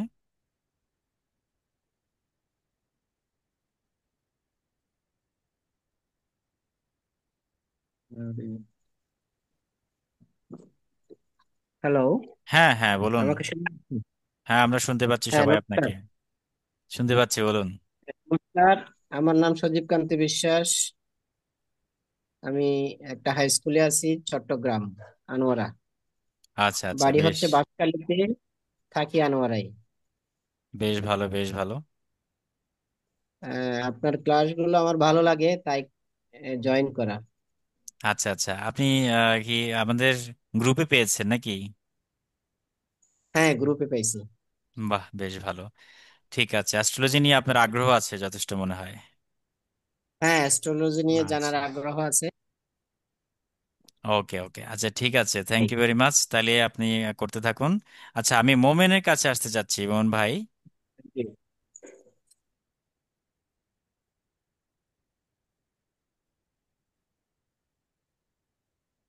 যাক, এনিওয়ে, আমরা আহ, কোনো প্রবলেম হচ্ছে হয়তোবা। তো আমরা আমাদের আলোচনায় আবার ফিরে আসি। তো যেটা বললাম, যে এক কাপ চা হতে গেলে আমাদের যা যা করতে হয় সেটি হলো, ওই যে লেখাটা মুছে গেল নাকি? হ্যাঁ, আবার একটু লিখছি তাহলে। আমাদের প্রথমত দেখুন, এই যে আমরা এভাবে আমরা শিখেছি। দেখুন, জ্যোতিষ কিভাবে শিখতে হয়, জ্যোতিষ মানে এনে খালি লেখাপড়া, আঁকা আঁকি, খাতা কলম সবকিছু এগুলো না, প্র্যাকটিক্যালি আমরা শেখার চেষ্টা করব। প্র্যাকটিক্যালি শেখার চেষ্টা করব। এখন এক কাপ চা হতে গেলে প্রথমে কি লাগবে বলুন তো? পানি লাগবে, জল লাগবে। তো জল মানে কি বলুন তো? জল মানে কি? আচ্ছা, দুগ্ধ, জল, এই জাতীয় সমস্ত পদার্থ, এটাকে আমরা মুন দিয়ে সিগনিফাই করি, ঠিক আছে? মুন মানে হচ্ছে জল, ওকে, অথবা মুন মানে হচ্ছে দুগ্ধ বা দুগ্ধজাত সবকিছু মুন থেকে হয়। খাবার জাতীয় যা কিছু হয় সেটা হচ্ছে মুন। তার মুনকে বাদ দিলে আপনি কোনো খাবারই হবে না পৃথিবীতে। সমস্ত রকমের পুষ্টি সাধন করে মূল, চাঁদ। কারণ আমরা আমাদের শাস্ত্রে পেয়েছি, আমাদের যে ধান অর্থাৎ আমাদের যে চাষবাস হয় রাত্রিকালীন, মুনের কারণেই কিন্তু সেই চাষগুলো সম্পন্ন হয় বা এগুলো পুষ্টি সাধিত হয়। এই কারণে শিশুর পুষ্টি বিচারে, অর্থাৎ একটা বাচ্চা যখন জন্ম হয়, সেই শিশুর পুষ্টি বা তার যে খাবার দাবার, তার বৃদ্ধি কতটুকু হবে সেটা ডিপেন্ড করবে সম্পূর্ণভাবে এই মুনের পজিশনের উপর, চন্দ্র থেকে। এই কারণে চন্দ্র মানি হচ্ছে, আমরা বলতে পারি ফুড, আমরা লিখলাম মুন মানি ফুড, বা ওয়াটার, আমরা ওয়াটারও দিতে পারি। ঠিক আছে, মুন মানি হচ্ছে ওয়াটার। আচ্ছা, ভেনাস। ভেনাস মানে কি? ভেনাস আমরা সুগার বলতে পারি, ভেনাস মানে হচ্ছে সুগার, চিনি জাতীয় বিষয় ভেনাসকে ইন্ডিকেট করে। জুপিটার থেকে আমরা আরেকটি বিষয় দিতে পারি মিল্ক। মিল্ক জুপিটার একটু পছন্দ করে বেশি, দুগ্ধজাত পণ্য। গরু তো, গরুরা তো সবসময় একটু ভেজিটেরিয়ান, সেখানে দুধের প্রাবল্যটা একটু বেশি। যদিও বা দুধ হচ্ছে একটা আমিষ জাতীয় খাবার, প্রচুর প্রোটিন পাওয়া যায়, মানে সাইন্টিফিক্যালি আর কি, বাট স্পিরিচুয়ালি বা আধ্যাত্মিকভাবে আমরা এটাকে সাত্ত্বিক একটি পানীয় হিসেবে আমরা ধরে থাকি, পুষ্টিদায়ক। এই জন্য জুপিটার মানে হচ্ছে মিল্ক। মিল্ক মানে আবার মুন দিয়েও আমরা মিল্ক ইন্ডিকেট করি, বাট বেসিক্যালি আমরা জাতক হিসেবে জুপিটারকে নেব। আচ্ছা, চার মধ্যে আর কি থাকে? চা পাতা থাকে, যে চা পাতার মধ্যে যে লিকারটা, লিকার মধ্যে কিন্তু একটু একটু একটু নেশা থাকে, অর্থাৎ এই চাটা একবার পান করলে দেখা যায় কি বারবার পান করতে ইচ্ছে হয়। এই যে একটা নেশা জাতীয় পদার্থ, সেই নেশা হচ্ছে রাহু। রাহু মিন্স হচ্ছে আপনার, আমি বাংলায় লিখছি নেশা। ঠিক আছে, বা নেশা নাহলে আমি ইংলিশে লিখি, সমস্যা নেই, এডিকশন। তাহলে আমরা এডিকশন দিব, রাহু মিন্স এডিকশন। তাহলে আর এই যে জিনিসটাকে আপনি একটু আগুনে তো, মানে চাটাকে যে আপনি তৈরি করবেন সেই কেটলির মধ্যে তো সেখানে আগুন লাগবে, আগুনের একটা ছোঁয়া লাগবে। তাহলে এটা হচ্ছে ফায়ার, মার্স মানে হচ্ছে ফায়ার। তাহলে এই যে 1 2 3 4 5, এই পাঁচটা গ্রহের কম্বিনেশনের ফলে কিন্তু আপনার এক কাপ চা তৈরি হয়ে যায়। তাহলে এক কাপ চা তৈরি করতে যা যা উপাদান লাগবে সবকিছুই আমরা সেখান থেকে পাবো। তাহলে আপনি এভাবে শিখবেন যে দেখো, আমি এখন এক গ্লাস পানি আছে আমার কাছে। তাহলে এই যে পানি, পানির কারক গ্রহ কোনটি, কারকত্ব থেকে পাবো? পানি মিন্স হচ্ছে ওয়াটার, মানে মুন, মুন মনে হচ্ছে পানি। হুম। আচ্ছা, তো এইভাবে আমাদেরকে শিখতে হবে। তাহলে কারকতা এরকম হাজারো শত শত কারকতা রয়েছে, সকল কারকতা কিন্তু মাথায় রাখাটা খুব টাফ যদি না আপনি থিমেটিক ভাবে শেখেন। ঠিক আছে, আমরা খুব সিম্পলি শিখতে পারি। ধরলাম আমার এখানে এই যে, কি বলা যায় এটাকে, আমি এখানে ইনস্ট্রুমেন্ট ইউজ করছি অনেকগুলো, যেমন এটা একটা মাইক্রোফোন, একটা ডিজিটাল ডিভাইস, বা একটা সানগ্লাস, বা এরকম একটা গ্লাস। গ্লাসটা কেন দিচ্ছি বলুন তো? গ্লাসটা এখানে আমার কোনো পাওয়ার নেই, কিন্তু আমি জাস্ট এটা ব্লু কাট একটা গ্লাস ইউজ করছি। এই গ্লাসটা আমি যখন পড়ছি আমার চোখটাকে সেভ করার জন্য, যাতে পিসি থেকে যে ব্লু রে গুলো আসে সে ব্লু রে গুলো যাতে আমার চোখের ক্ষতি করতে না পারে, সেজন্য আমি একটা প্রোটেক্টিভ গ্লাস ইউজ করেছি, এটাকে বলে প্রোটেক্টিভ গ্লাস। তাইলে এই যে ঢাকনা, অর্থাৎ একটা গ্লাস দিয়ে আমি কি করলাম, চোখকে ঢাকলাম, নিরাপদ পজিশন নিয়ে গেলাম। সেই ঢাকার কাজটা কার কাজ? রাহুর কাজ। সূর্যে যেমন মেঘ, মেঘ এসে সূর্যকে ঢেকে দেয়, এই যে যত ঢাকনা রয়েছে সবকিছু কিন্তু রাহু, রাহুর কাজই হচ্ছে ঢেকে দেওয়া। দেখুন, রাহু যখন গ্রাস করে চন্দ্রকে বা সূর্যকে, তখন কিন্তু অন্ধকার বা তখন গ্রহণ হয়ে যায়। গ্রহণ হলে স্বাভাবিক সূর্যের তেজটা থাকে না, আকাশে সূর্য থাকে মানে একটু একটু জ্বলছে, কিন্তু তার যে তার যে কি বলা যায় যে ক্যারেক্টারিস্টিক্স, সূর্যের গুণ কি, সূর্যের তাপ দেয় আর আলো দেয়, এই দুইটা জিনিস দেয়, তখন তার তাপটাও কমে যায় প্রকৃতিতে, আবার তার আলোটাও কমে যায়। এর মানে কি? এর মানে হলো যে মেঘের কারণে বা এই যে গ্রহণের কারণে সূর্য নিস্তেজ হয়ে যায়। এই কারণে রাহুর কাছাকাছি যে গ্রহগুলো আসে বা রাহু যখন গ্রাস করতে যায়, তখন সেই গ্রহের এনার্জি, অ্যাক্টিভিটি কমে যায়। সে কথা আমরা রবির সাথে ধরলাম, সান, কথার কথা ধরলাম, এই যে সান, আহ এখানে আমি লিখছি, আচ্ছা এখানে এই ছোট্ট করে আর জিরাও স্যার এখানে লিখছি সান, কথার কথা আমরা সান দিলাম। সান মানে হচ্ছে রবি, সেই সাথে রাহু, রাহু যুক্ত হলো। তাহলে রবি, রবি হচ্ছে কি আমাদের জীবনী শক্তি, রবি হচ্ছে আমাদের বলা যায় কি আমাদের নাম যশ খ্যাতি প্রতিষ্ঠা যা যা পজিটিভিটি আছে এগুলো। তাহলে রবি হচ্ছে কালপুরুষের পঞ্চমপতি, পঞ্চমপতি কিনা বলুন তো? হ্যালো, রবি হচ্ছে আমাদের কোন রাশির অধিপতি? আপনারা কি ওগুলো জানেন? যারা একদম কিছুটা জানেন আর কি, যারা একদম বেসিক নতুন তারা হয়তোবা বুঝতে পারছেন না। যেহেতু আপনারা অনেকে জানেন সেজন্য আমি আর একদম বেসিকে যাইনি, আমি জাস্ট বলছি আর কি। আমি দেখাবো, যারা কোর্স রেগুলারই করবেন তাদেরকে আমি একদম শুরু থেকে একদম হাতে কলমে পাই পাই করে আমি দেখিয়ে দেব, এবং কোন কলমটা ইউজ রবি করতে হচ্ছে হবে। স্যার সিংহ রাশির অধিপতি। আচ্ছা, সিংহ কাল, রাশির অধিপতি স্যার রবি। হ্যাঁ, সিংহ রাশি অধিপতি, ভেরি গুড, লিও। তাহলে লিও হচ্ছে আমাদের কালপুরুষের পঞ্চম রাশি, 5 নম্বর রাশি। 5 নম্বর রাশি গুনবো থেকে মেষ থেকে একেবারে। মেষ, দেখুন 1 নম্বর হচ্ছে মেষ, 2 নম্বর বৃষ, 3 নম্বর মিথুন, 4 নম্বর কর্কট, 5 নম্বর সিংহ। তাহলে এই 5 নম্বর রাশির অধিপতিকে সান বা রবি। তো পঞ্চম থেকে আমরা কি বুঝাই? পঞ্চম থেকে আমরা সন্তান বিচার করে থাকি। কথার কথা ধরলাম আর কি, জাস্ট আমি কিন্তু এগুলো ধারাবাহিক ক্লাস না, আমি জাস্ট একটু ওভারভিউ করছি। তাহলে কালপুরুষের পঞ্চম রাশি থেকে আমরা সন্তান বিচার করি বা সন্তান, ঠিক আছে? তাহলে এই সান যখন এগোচ্ছে, ধরলাম কথার কথা, এটা হচ্ছে আমার এই হাতটা হচ্ছে সান, ঠিক তার উল্টো দিক থেকে রাহু আসতেছে। এই সানটা রাহু কি করছে? তাহলে রাহু যেহেতু সাইজে বড়, বা রাহু কি করবে, সানটাকে গ্রাস করবে, গিলে ফেলে। এটা মানে পৌরাণিক কাহিনী আর কি, মিথোলজিতে আছে। তাহলে গিলে ফেলার কারণে, কারণ রাহু তো সবসময় খায় আর খায়, তার মধ্যে অতৃপ্ত বাসনা, সে শুধু খেতে চায়, যারে দেখে খেতে চায়।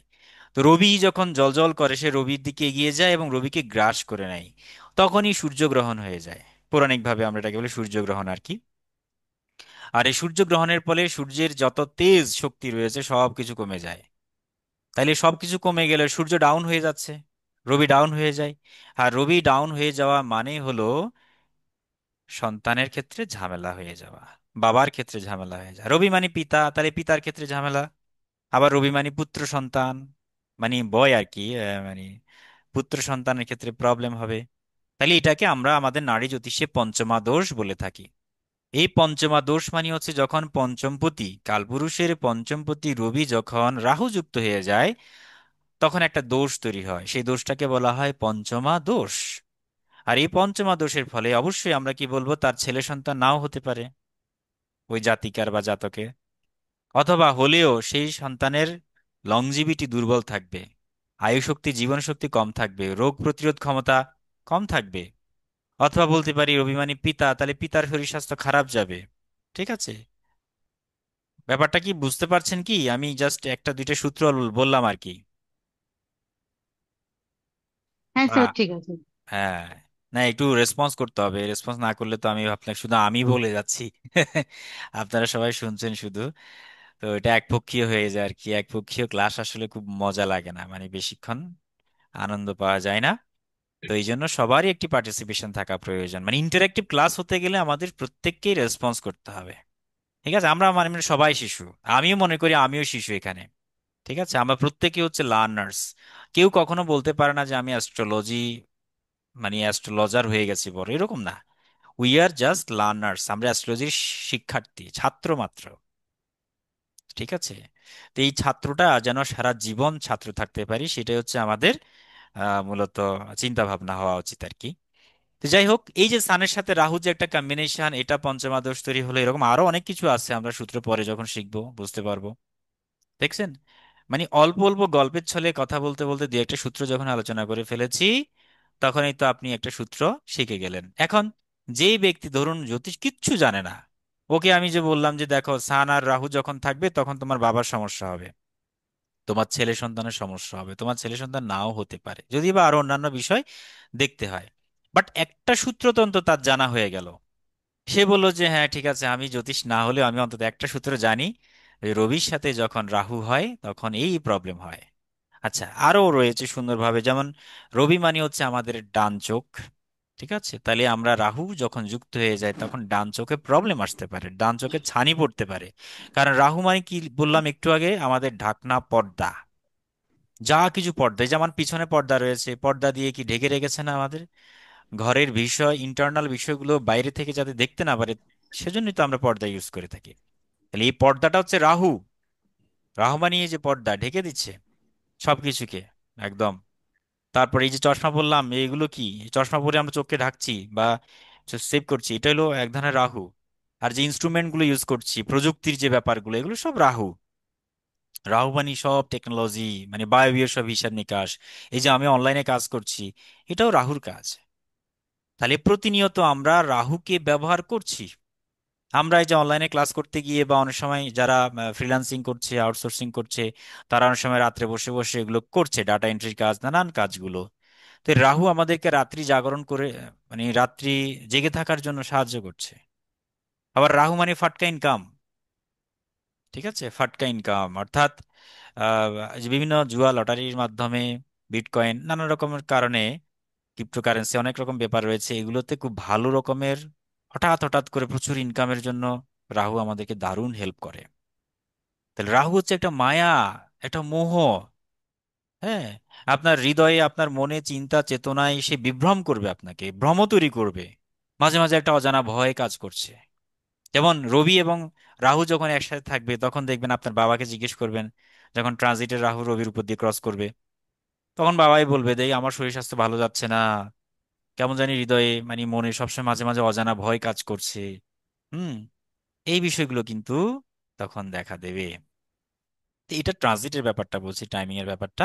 বাট জন্ম চার্টে যদি থাকে, সেটা তো ফিক্সড হয়ে গেল, তাহলে সেক্ষেত্রে কিন্তু হ্যাঁ এরকম প্রবলেম গুলো আসবে। হ্যাঁ, কে জানি বলতে চাচ্ছেন, বলুন।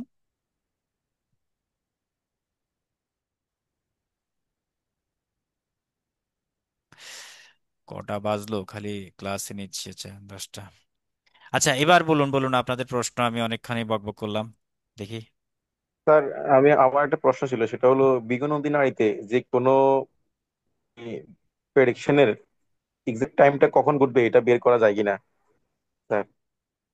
সবকিছু সবকিছু সম্ভব, সবকিছু সম্ভব বলেই তো এটা নারী জ্যোতিষ জগতে এটা এস্টাবলিশড কারণ হয়েছে। স্যার বৈদিক জ্যোতিষে যেমন দশা সিস্টেম থেকে তার প্রেডিকশনটা বের করা হয়, মানে কোন সময় তার বিদেশ গমন যোগ আছে, বা কোন সময় তার রোগ ব্যাধি হতে পারে, বা কোন সময় তার ফাটকা হয়তো লটারির যোগ থাকতে পারে। তো বিগত নারীতে তো দশা সিস্টেমটা নেই। তো এই ক্ষেত্রে টাইমিংটা কিভাবে বের করা হয় স্যার?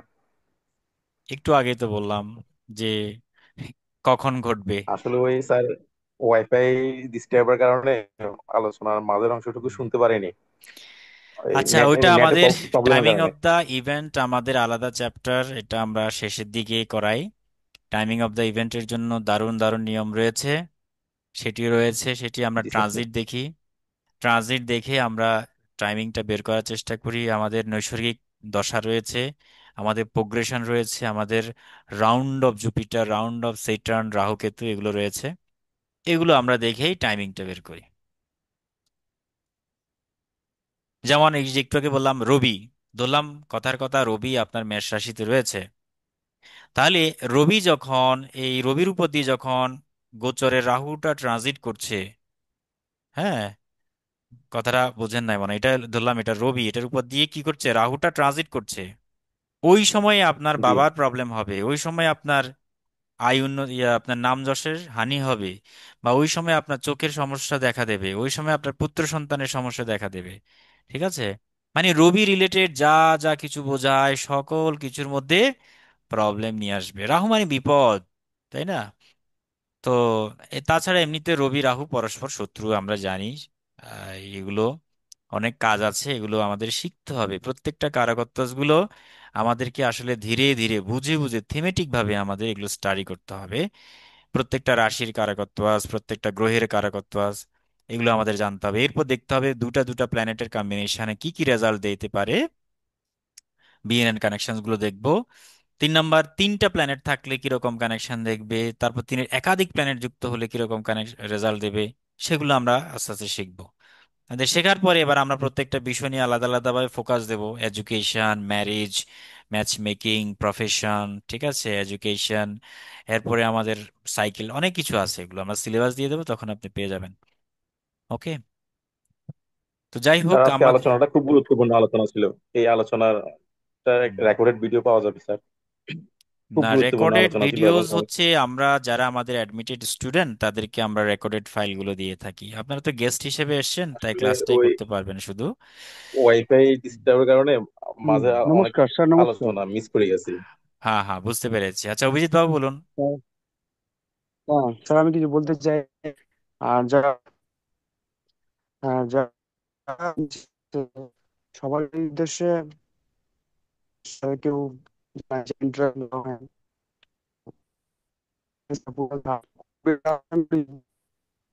আপনার আমি ভয়েসটা না কেটে কেটে আসছে। কৃষ্ণমূর্তি পদ্ধতিতে মাস্টার। হ্যালো। ওনার মনে হয় হ্যালো। সম্ভবত নেটের সমস্যা করতেছে, ওনার ভয়েস শোনা যাচ্ছে না। হ্যালো স্যার, শোনা যাচ্ছে? হ্যাঁ হ্যাঁ হ্যাঁ, শোনা যাচ্ছে। হ্যালো। হ্যাঁ শোনা যাচ্ছে। এবার শোনা যাচ্ছে? Yes yes. হ্যালো। হ্যাঁ। তো স্যার, নমস্কার, আমি কলকাতা থেকে বলছি। নমস্কার স্যার, নমস্কার। খুব বেশি দিন ক্লাস করিনি। আর খুব বেশি দিন ক্লাস হয়নি, আমাদের স্যারের কাছে আমি শিখছি নাট অ্যাস্ট্রোলজি। খুবই পছন্দের অ্যাস্ট্রোলজি একটা, আমি শখে অ্যাস্ট্রোলজি করি। আমি কৃষ্ণমূর্তি পদ্ধতির অ্যাস্ট্রোলজি শিখেছি, সেখানে মাস্টার্স করেছি, সেখানে অনেক কিছু শিখেছি, রুলিংস। কিন্তু অ্যাস্ট্রোলজি শেখার শেষ নেই, স্যার যেমন বলে, এখন আমিও সেটা বিশ্বাস করি। আর অ্যাস্ট্রোলজি যতদিন শিখছি তত নতুন নতুন কিছু শিখছি। তবে নারী অ্যাস্ট্রোলজিতে স্যারের কাছ থেকে যেমন ভাবে শিখেছি, বা স্যার যেমন ভাবে শেখাচ্ছে, এটা খুব, যারা বিগিনার কিছুই জানেন না অ্যাস্ট্রোলজিতে, তারাও অনেক কিছু প্রোগ্রেস করতে পারবে এই অ্যাস্ট্রোলজি শিখে লাইফে, আমি মনে করি। আমি যেমন ভাবে শিখেছি, আশা করছি সবাই পারবে। এটা একটা আচ্ছা, ছোট্ট মেসেজ সবারই উদ্দেশ্যে যারা নতুন জয়েন করেছে। থ্যাংক ইউ অভিজিৎ বাবু, আপনাকে অসংখ্য ধন্যবাদ আপনার কমেন্টের জন্য। এবং আশা নমস্কার। করি সবাই আপনিও লেগে থাকবেন। আপনিও, আমি আশা করি আপনিও আছেন, বাকি সবাইও থাকবেন হয়তোবা। তো যাই হোক, আমরা মোটামুটি একটা বেসিক আলোচনা করলাম। আর আরেকটি বিষয় হচ্ছে কি, বেদিক করতে গেলে আমাদের প্রচুর শ্রম দিতে হয়। প্রচুর রকমের রুলিংস কিন্তু বেদিকের মধ্যে রয়েছে, বা অন্যান্য কেপি বলেন, সব জায়গায় অনেক প্রচুর খাটতে হয়। কিন্তু এখানে আমরা নারীর মধ্যে কিছু ফেসিলিটি আছে, সেটা হলো শুধু গ্রহ কম্বিনেশন দেখেই আমরা অনেক কিছুই বলতে পারি। গ্রহ কম্বিনেশন দেখে অনেক কিছুই জানা যায়। ঠিক আছে? এবং ওই জানাটা, হ্যাঁ, জানা যায় বলতে শুধু গ্রহ কম্বিনেশন দেখলে হয় না, আরো নিখুঁত প্রেডিকশনের জন্য আমাদের ওই ভৃগুনাড়ি থেকে ভাবগুলো নিতে হয়। ভাবগুলো নিতে হবে, প্রত্যেকটা গ্রহের স্ট্রেংথ কতটুকু আছে, সে রেজাল্ট দেবে কি দেবে না, এগুলোকে জাজ করতে হবে। এবং রেজাল্টটা কি পজিটিভলি দেবে না নেগেটিভলি দেবে, কবে দেবে, এই যে বিষয়গুলোকে আমরা শিখতে হবে, অ্যানালাইজ করে শিখতে হবে। শেখার পরেই আমরা মোটামুটি একটা লেভেলে যেতে পারবো। ঠিক আছে? 6 মাস আগে আপনার যে লেভেল থাকবে, 6 মাস 7 মাস পরে আপনার লেভেল চেঞ্জ হবে, এটা ন্যাচারাল। হ্যাঁ, আপনার লেভেল চেঞ্জ হবে এবং শিখতে থাকবেন প্রতিনিয়ত। আমাদের এখানে যেমন এটা আমাদের একটা বেসিক কোর্স, সেখানে অ্যাডভান্স কোর্স রয়েছে, বিভিন্ন আমাদের প্রতিকারের উপরে, তন্ত্রের উপরে অনেক কিছু কোর্স রয়েছে, নানান রেমিডিয়াল ইস্যুস গুলো রয়েছে, সেগুলো হিউজ একটা বিষয়, এটা আলাদা সম্পূর্ণ। প্রতিকার চ্যাপ্টারটাই 1 2 দিনে হয় না, এটাও 6 মাস লাগে প্রতিকার শিখতে গেলে। ঠিক আছে? তাই না? প্রত্যেকটা টপিকের উপরেই, মানে একটা নক্ষত্রের উপরে 6 মাস কোর্স, গ্রহের উপরে 6 মাস কোর্স। ঠিক আছে? এগুলো অনেক সময় লাগে, তো এগুলো আমরা এত তাড়াহুড়োর দরকার নেই, এত বেশি আমাদের তাড়াহুড়ো করতে গেলে কিন্তু হোঁচট খাবেন। আমরা অনেকে আছে 5 6 মাস কোর্স করে আমরা ওই যে চেম্বারের দিকে ছুটি, মানে প্রফেশনালি অ্যাস্ট্রোলজার হব।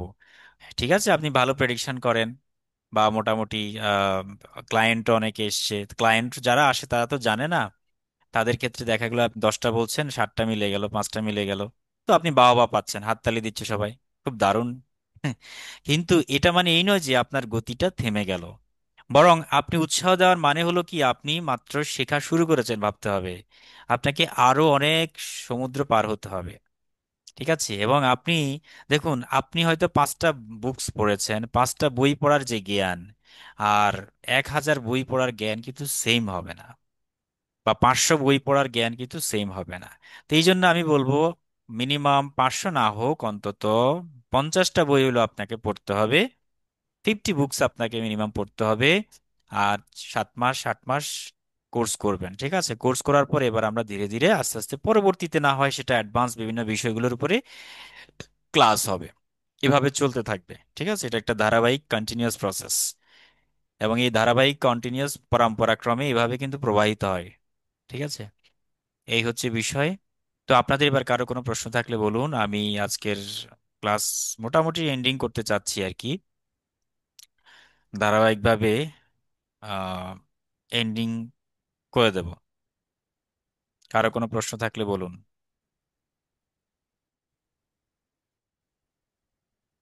বা কেমন লেগেছে যতটুকু আলোচনা করেছি আর কি।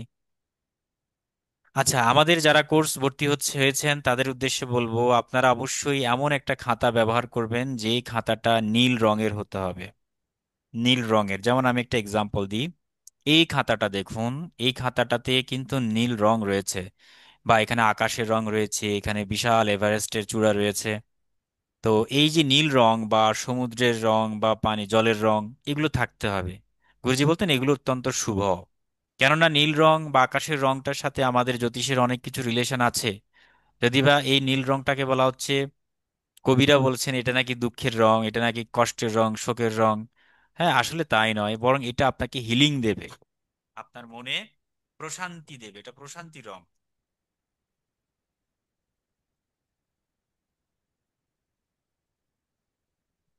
বোঝা গেল? আচ্ছা, নীল রঙের খাতা আপনাদের নিতে হবে। আর অবশ্যই কখনোই আহ কালো কালি ব্যবহার করতে পারবেন না, আপনাদেরকে সব সময় ব্লু প্যান বা রেড প্ল্যান গুলো আপনাদের ইউজ করতে হবে। লাল রং এবং আরেকটি হচ্ছে নীল রং। ঠিক আছে, লাল রং হচ্ছে আমাদের যে কোনো রকমের আধ্যাত্মিক শাস্ত্র লিখতে গেলে আমরা লাল রঙের ব্যবহার করেছি। এবং কালো রংটা অ্যাকচুয়ালি কেন ব্যবহার করা হয় না, রং কালি হিসেবে এটা আমাদের নেগেটিভ শক্তির মানে ইন্ডিকেট করে আর কি। আর লাল রংটা হচ্ছে আমাদের জন্য শুভ শক্তি বা আধ্যাত্মিক শক্তিকে ইন্ডিকেট করে, সেজন্য আমরা লাল রং, এগুলো অনেক ব্যাখ্যা আছে, আমি পরে বলবো যখন ক্লাস হবে। তা আপাতত আপনারা চেষ্টা করবেন নীল রঙের খাতা এবং লাল রং, নীল রং কালি ব্যবহার করে থাকা। ঠিক আছে, এখানে কোনো ব্ল্যাক পেন ইউজ করতে পারবেন না। এভাবে সূচনা করতে হবে, ঠিক আছে? এবার বলুন, আপনাদের কারো কোনো প্রশ্ন না থাকলে আমরা শেষ পর্যায়ে চলে আসছি, শেষ করে দেব। স্যার ফিজ এর সম্বন্ধে একটুখানি বলবেন? ফি ফি বুঝিনি, আবার বলুন। ওই ফিজটা কিভাবে ও দেবো, আচ্ছা, কিভাবে পেমেন্ট আমাদের করবো? বৃগনন্দী নারীর টাইমিংটা তো বলেছিলাম, ডিউরেশন হচ্ছে 6 মাস কি 7 মাস এরকম সময় লাগে, মাঝখানে দু একটা গ্যাপ হলে সেটা ওভারঅল সবকিছু মিলে 7 মাস যায়। তো আমাদের ফিজটা হচ্ছে 15,000, এটা হচ্ছে টোটাল কোর্স ফি। আর আপনি ইনস্টলমেন্টে দিতে পারবেন দুটা, দুটো ইনস্টলমেন্ট আর কি, সর্বোচ্চ গেলে তিনটা। ঠিক আছে, আমরা তিনটা খুব একটা দেই না, দুটো ইনস্টলমেন্টই সবচেয়ে ভালো, অনেকেই দিলে সবচেয়ে ভালো হয়। ইনস্টলমেন্টে দিতে পারবেন। আর রেকর্ডেড ফাইলসগুলো আপনারা পাবেন, সেই সাথে আপনাদের যত পিডিএফ, যত নোটস দরকার সেগুলো, টিপস নোটস, এগুলো তো দেবই, সব সময় কন্টিনিউস থাকবে। তারপরে আমাদের অনলাইন এক্সাম হবে, ঠিক আছে, এগুলো সব সময় থাকবে। আর আমাদের ক্লাসটা হচ্ছে প্রতি সোমবার এবং বুধবার হবে, রাত্রি বাংলা এই ভারতীয় সময় 8:30, বাংলাদেশ সময় 9টা। ঠিক আছে, জুমের মাধ্যমে হবে, ওকে? কেউ যদি কখনো গুরুত্বপূর্ণ কাজে ক্লাসটা করতেও না পারেন, তাহলে আপনারা পরবর্তীতে রেকর্ডটা দেখে নিলেন, বা আমি যে আপনাদেরকে যে হোম টাস্কটা দেবো সেটা আপনি কমপ্লিট করে নিলেন। ঠিক আছে, এভাবে কিন্তু এগিয়ে যেতে হবে।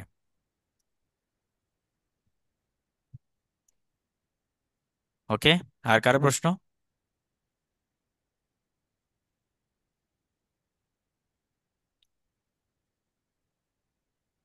সজীব কান্তি বিশ্বাস, মোটামুটি আপনার সাথে তো পরিচয় হলো। আর তার কেউ নেই? ঠিক আছে, ওকে, তাহলে আমরা আমাদের পরবর্তী ক্লাসের জন্য আস্তে আস্তে প্রিপারেশন নেব। আর যারা অ্যাডমিট হননি তারা অবশ্যই দ্রুত অ্যাডমিট হয়ে নেবেন। আপনাদের অ্যাডমিশন লিংক আমি দিয়ে দেবো প্রয়োজনে। অ্যাডমিশন লিংকটা দেওয়া হয়েছে অলরেডি। শ্রীময়ী ব্যানার্জি, আপনাকে মনে হয় দেওয়া হয়েছে, তাই না শ্রীময়ী? আচ্ছা, তো হ্যাঁ, অ্যাডমিশন হ্যাঁ, হ্যাঁ। লিংক আপনাকে দেওয়া হয়েছে। অ্যাডমিশন ফর্ম ফিল আপ করে দিয়েছিল। হ্যাঁ হ্যাঁ, ফর্ম ফিল আপ করে নিয়েছেন। ঠিক আছে, এই হচ্ছে বিষয়। আর আমাদের গুগল পে, আমাদের ওই ফর্মে সব লেখা আছে, আপনি ইন্ডিয়ান যারা রয়েছেন ভারতীয়, সেখানে কিভাবে পে করবেন, সেখানে গুগল পে দেওয়া আছে, ফোন পে দেওয়া আছে নাম্বার, ওখানে পে করে স্ক্রিনশটটা আমাকে পাঠাতে হবে। পাঠানোর পরে সেটা আমি এবার আপনাকে ওই গ্রুপে অ্যাড করে নিব, যেখানে আমাদের রেগুলার ভিডিও ক্লাস লেকচার সব থাকবে আর কি, অ্যাডমিটেড যারা তাদের জন্য শুধু। এই হচ্ছে কথা। আর আমার পরিচয়টা একটু দিই আর সবার শেষে। আচ্ছা, আমি ব্যক্তিগতভাবে আমি মূলত অধ্যাপনা করছি। ঢাকাতে আছি, একটা কলেজে আছি, পড়াচ্ছি। তো সেই সাথে আমি দীর্ঘদিন ধরে যুক্ত আছি এ ধরনের স্পিরিচুয়াল অ্যাক্টিভিটির মধ্যে।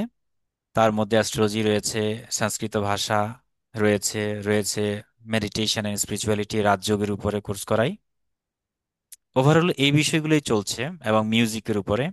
তো এই বিষয়গুলো মূলত আমি প্র্যাকটিস করছি এবং এগুলো আমি করানোর চেষ্টা করছি। সেই সাথে ওই অনলাইন আইএলস, বিভিন্ন আইএলস মানে ইংলিশ রিলেটেড কোর্স, আমি মূলত অ্যাকচুয়ালি আমার আহ, মূল যে প্রফেশন যেটা দিয়ে আমার রুটি রোজগার হয় সেটি হচ্ছে আমার ইংলিশের প্রফেশন আর কি, অর্থাৎ ইংরেজির মূলত অ্যাসিস্ট্যান্ট প্রফেসর হিসেবে আছি। এটা হচ্ছে বিষয়। আর আমি আমার প্রফেশনের পাশাপাশি যে সময়টা আমি ব্যয় করি সেটা হচ্ছে আমার এই ধরনের স্পিরিচুয়াল অ্যাক্টিভিটি গুলো, অ্যাস্ট্রোলজি, সংস্কৃত ভাষা, আমাদের যে শাস্ত্রাদি রয়েছে, বা ক্রমান্বয়ে আমাদের যে বিভিন্ন মেডিটেশন সংক্রান্ত, প্রতিকার সংক্রান্ত বিষয়গুলো নিয়ে কাজ করি। ওকে। তো লেখাপড়া করেছি চট্টগ্রাম বিশ্ববিদ্যালয় থেকে, অনার্স মাস্টার্স হয়েছে, এবং বর্তমানে পিএইচডি ফেলো হিসেবে আছি। তারপরে সেই সাথে চট্টগ্রাম সংস্কৃত কলেজ থেকে কাব্যতীর্থ, ব্যাকরণ তীর্থ, স্মৃতি তীর্থ, জ্যোতিষ তীর্থ, বেদান্ত তীর্থ কমপ্লিট হয়েছে। অনেক বছর লাগছে এগুলো কমপ্লিট করতে, মানে 7 বছর কি 8 বছর লেগে, 7 বছর লেগে গেছে প্রায়। ওভারঅল সেগুলো কমপ্লিট হয়েছে। আবার ভারতীয় বিভিন্ন দর্শনের উপর, অদ্বৈত বেদান্ত, এগুলোর উপরেও চর্চা করছি কন্টিনিউয়াস। তো আমি নিজেকে আমি এখনো ছাত্র মনে করি। এখনো হয়তোবা মাস্টার হওয়া সম্ভব নয় জীবনে, সবার আমি ছাত্র সব সময়। যাই হোক, এই হচ্ছে আমার ছোট্ট পরিচয়। ঠিক আছে, ভালো থাকুন। আর কারো প্রশ্ন আছে কি? স্যার, একটা বিষয় জানতে চাচ্ছিলাম। বলুন। হ্যাঁ, সেই বিষয়টা হচ্ছে কি, আহ, অষ্টাঙ্গ যোগ মেডিটেশন কোর্স যেটা, হ্যাঁ, মেডিটেশনের মাধ্যমে অর্থাৎ যোগাসনের মাধ্যমে কিছু রোগকে কিউরেবল করা যায়, যেগুলো আমাদের বিভিন্ন ধর্মীয় গ্রন্থের মধ্যে আছে। হ্যাঁ, হ্যাঁ, হ্যাঁ। তো আমি সেই বিষয়টা স্পেসিফিক করতে চাচ্ছি যে আমাদের যে পাইলসের যে প্রবলেমটা হয়, সেটার জন্য স্পেসিফিক কোনো যোগাসন আছে কিনা, যদি থাকে থাকে সেটা যদি কোনোভাবে একটু বলা যায়। আমি অবশ্য প্র্যাকটিস করি, ডেইলি যোগাসন প্র্যাকটিস করি। আচ্ছা, আমি চাচ্ছি উইদাউট আমি চাচ্ছি যোগাসন। কি উইদাউট আপনি যদি যোগা প্র্যাকটিস করেন, আপনি মুদ্রা প্র্যাকটিস করেন, মুদ্রা? হ্যাঁ, মুদ্রা প্র্যাকটিস করি। আচ্ছা, এই মুদ্রার মধ্যে একটা মুদ্রার নাম হচ্ছে অশ্ব মুদ্রা। অশ্ব মুদ্রা একটু দেখে নেবেন। তো এই অশ্ব মুদ্রা আপনি সর্বাং বিপরীতকরণী মানে সর্বাঙ্গাসনে করতে পারেন অশ্ব মুদ্রা, বা আপনি বজ্রাসনে বসে করতে পারেন, আপনি পদ্মাসনে বসে অশ্ব মুদ্রা করতে পারেন। এই অর্শ মুদ্রাটা আমাদের অর্শ রিলেটেড, অর্থাৎ পাইলস রিলেটেড প্রবলেমগুলো, আমাদের যে হ্যামোরয়েডস কিংবা অ্যানাল ফিশার, হ্যাঁ, এই প্রবলেমগুলো থেকে আমাদেরকে অনেকটাই সেভ রাখে। তাও বলবো না যে একদম কমপ্লিট স্থায়ী প্রতিকার, ঠিক আছে? এটা স্থায়ী প্রতিকারটা হচ্ছে লাইফস্টাইলের উপরে।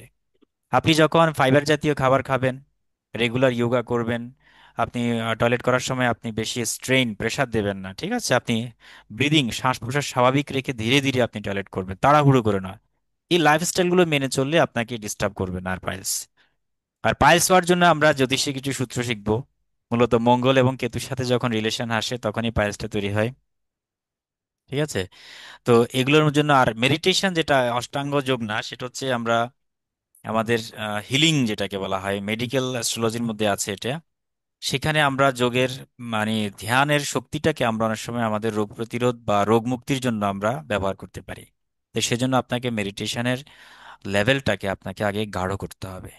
বিশেষ করে আপনি যখন আলফা লেভেলে নিজেকে নিয়ে যেতে পারবেন, বা ধীরে ধীরে আপনার মধ্যে রিল্যাক্সেশন যখন আপনি শিখে যাবেন, তখনই আপনি আপনার হিলিং করতে হবে। আপনার আপনার নিজের বডিকে যখন আপনি হিলিং করবেন, তখন আপনার ভেতরে সেই শক্তি, সেই জ্ঞান, সেই ভাবনা, এটি ধীরে ধীরে প্রবাহিত হবে। আর এই প্রবাহিত হলেই তবে আপনার ধীরে ধীরে রোগ মুক্তিটা আসবে। তবে আমি রাজযোগ করাচ্ছি, সেই রাজযোগের মানে জাগতিক নয়, বরং এটা স্পিরিচুয়াল অনেকটাই। তো সেখান থেকেও আপনি চাইলে হেল্প নিতে পারেন। বা আপনি যে যোগা করছেন, বিভিন্ন আসন প্রাণায়াম মুদ্রাগুলো সেগুলো করে যান। হ্যাঁ, অশ্ব মুদ্রাটা করুন রেগুলার, সেখান থেকেও আপনার অনেকটাই সাপোর্ট পাবেন। এবং মেইন হচ্ছে ফাইবার জাতীয় খাবার খাওয়া।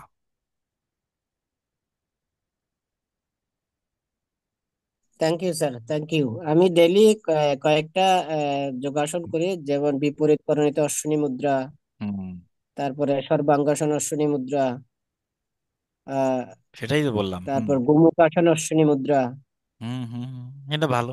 তারপর গোমু গোমুখাসন করছেন আপনি কি ম্যারিড নাকি আনম্যারিড? মেরিট। আচ্ছা, আচ্ছা। ঠিক আছে, গোমুখাসনটা আসলে যদি ম্যারিড হয়ে থাকেন, গোমুখাসনটা একটু কম করলে ভালো। আচ্ছা, থ্যাংক তো ইউ। আরো একটা আরো অনেক কিছু ইনফরমেশন আছে, পেলাম। সমস্যা নেই, আপনি যুক্ত থাকবেন। মেন হচ্ছে আপনি যখন যুক্ত থাকবেন একটা ক্লাসের মাধ্যমে হোক বা কোনো একজন টিচারের সাথে, শিক্ষক বা প্রশিক্ষক বা প্রদর্শকের সাথে, আপনি ধীরে ধীরে ধীরে ধীরে এগুলো জানতে পারবেন। আসলে সেরকম কোনো প্রশিক্ষকের সাথে যুক্ত না। এগুলো আমি ও। আমার ছাত্র জীবনে, ওই যে চট্টগ্রামের যে অখণ্ড মণ্ডলী, যেহেতু আপনি চট্টগ্রাম ইউনিভার্সিটিতে পড়তেছেন, তাহলে চট্টগ্রাম সম্পর্কে আইডিয়া আছে। জেমশেন হলের পাশে অখণ্ড মণ্ডলী একটা আশ্রম আছেন। হুম, চিনি চিনি, সবই চিনি। হ্যাঁ, ওইখানে যোগাসন গুলো প্র্যাকটিস করতাম ছাত্র জীবনে, আচ্ছা আচ্ছা। 93, 97, 98 ওই সালের দিকে। হুম হুম হুম। ওইখান থেকে মূলত উদ্বুদ্ধ হওয়া, স্বরূপানন্দের বইগুলো থেকে। আচ্ছা আচ্ছা আচ্ছা, বেশ ভালো বেশ। ওনার একটা বই আছে ওই সময় আত্মঘটন। থেকে আত্মঘটন বইটা পড়েছেন? আত্মগঠন পড়া হয় নাই, আচ্ছা আচ্ছা। আত্মোপলব্ধি পড়া হয়েছে। বা সংযম সাধনা। সংযম সাধনা পড়া হয়েছে। Very good. ঠিক আছে, এগুলো চালিয়ে যান। ওনার যে অখণ্ড সংহিতাগুলো রয়েছে সেগুলো ভালো পড়তে পারেন। হুম। যাই হোক, এটা তো অনেক আপনি ছাত্র জীবনে করেছেন, কিন্তু এটা প্রফেশনালি সব সময় যুক্ত থাকলে ভালো, অভ্যাসটা করে যেতে হবে। ঠিক এখন আছে, এখন এখন পর্যন্ত আমি এগুলা রেগুলার প্র্যাকটিস করি। ভালো তো। এটা তো সাধুবাদ, আপনাকে অত্যন্ত সাধুবাদ জানাই, আপনি ধরে রেখেছেন। ঠিক আছে। কিন্তু ঘটনা হচ্ছে এর পরেও কেন এই সমস্যার মধ্যে আমি আছি, সেই জায়গাটাই। তবে হ্যাঁ ইদানিং হ্যাঁ। সময়ে যে খাদ্যাভ্যাস যেটা, সেটা অনেকটা রেস্ট্রিক্টেড করে ফেলেছি, যেটা সেটা খাচ্ছি না। বেসিক্যালি জীবিত খাবার, প্লান্ট বেসড খাবার, ভেরি গুড, চমৎকার। এটাকে ন্যাচারোপ্যাথি একটা এটাকে শব্দ আছে, প্রায়োরিটি দিচ্ছি। ন্যাচারোপ্যাথিটাও আমি এক্স্যাক্টলি। করেছি। ন্যাচারোপ্যাথিটা যদি আপনি করেন, যেমন অনেক সময় আমরা হাইড্রোথেরাপি দিয়ে থাকি, মানে জল থেরাপি, সেই জল থেরাপি দিয়েও শিওর। কিছু কিছু ক্ষেত্রে রোগ মুক্তি সম্ভব। আমাদের যে আয়ুর্বেদ রয়েছে বা ইউনানি রয়েছে, সেগুলো থেকে আমরা ট্রিটমেন্টটা নিতে পারি। সেখান থেকে আমরা ট্রিটমেন্ট নিলে সেগুলো আমাদের জন্য খুবই ভালো।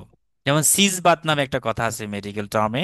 সিজ বাতটা যদি আপনি নেন, আপনার পাইলসের যে পেইন গুলো, যে মানে সেখানকার আইচিং গুলো, এগুলো অনেকটাই সেভ হবে, কমে যাবে। সিজ বাতের ক্ষেত্রে আমি বেসিক্যালি যেটা করি সেটা হচ্ছে কি, ওই বাষ্প, বাষ্পটা ওই যে ইয়ের মাধ্যমে, বিপরীত করণের মাধ্যমে আমি এটা করার চেষ্টা করি আচ্ছা চেষ্টা আচ্ছা করতেছি। আচ্ছা, বেশ সিজ বেশ বাত ভালো। তো এটার মধ্যে পানির সাথে টাচ হয়ে যাওয়ায়। হুম হুম হুম হুম। না, বাষ্পটা বাট আপনি, আমি যেটা করছি সেটা হচ্ছে কি হুম, বাষ্পটা, স্টিম, যেটাকে স্টিম বলে, স্টিম স্টিম। থেরাপিটা নিতে পারেন, হ্যাঁ হ্যাঁ, সমস্যা নেই। এটাই। হুম। ঠিক আছে, যাই হোক, সজীব কান্তি বিশ্বাস, আপনাকে অত্যন্ত ধন্যবাদ। আপনার শেয়ার করেছেন আপনার অভিজ্ঞতা, প্র্যাকটিস গুলো, এবং এটা আরো আরো উন্নত হোক সেই কামনাই করি। তো আমরা আজকে আর বেশি দূর না আগাই, আমরা এখানে শেষ করছি। শ্রীময়ী, আপনার শেষবারের মতো কিছু বলার আছে? না স্যার, কিছু বলেনি। আচ্ছা আচ্ছা, ধন্যবাদ ক্লাসের জন্য। ঠিক আছে ঠিক আছে, থ্যাংক ইউ ভেরি মাচ। তাহলে আমরা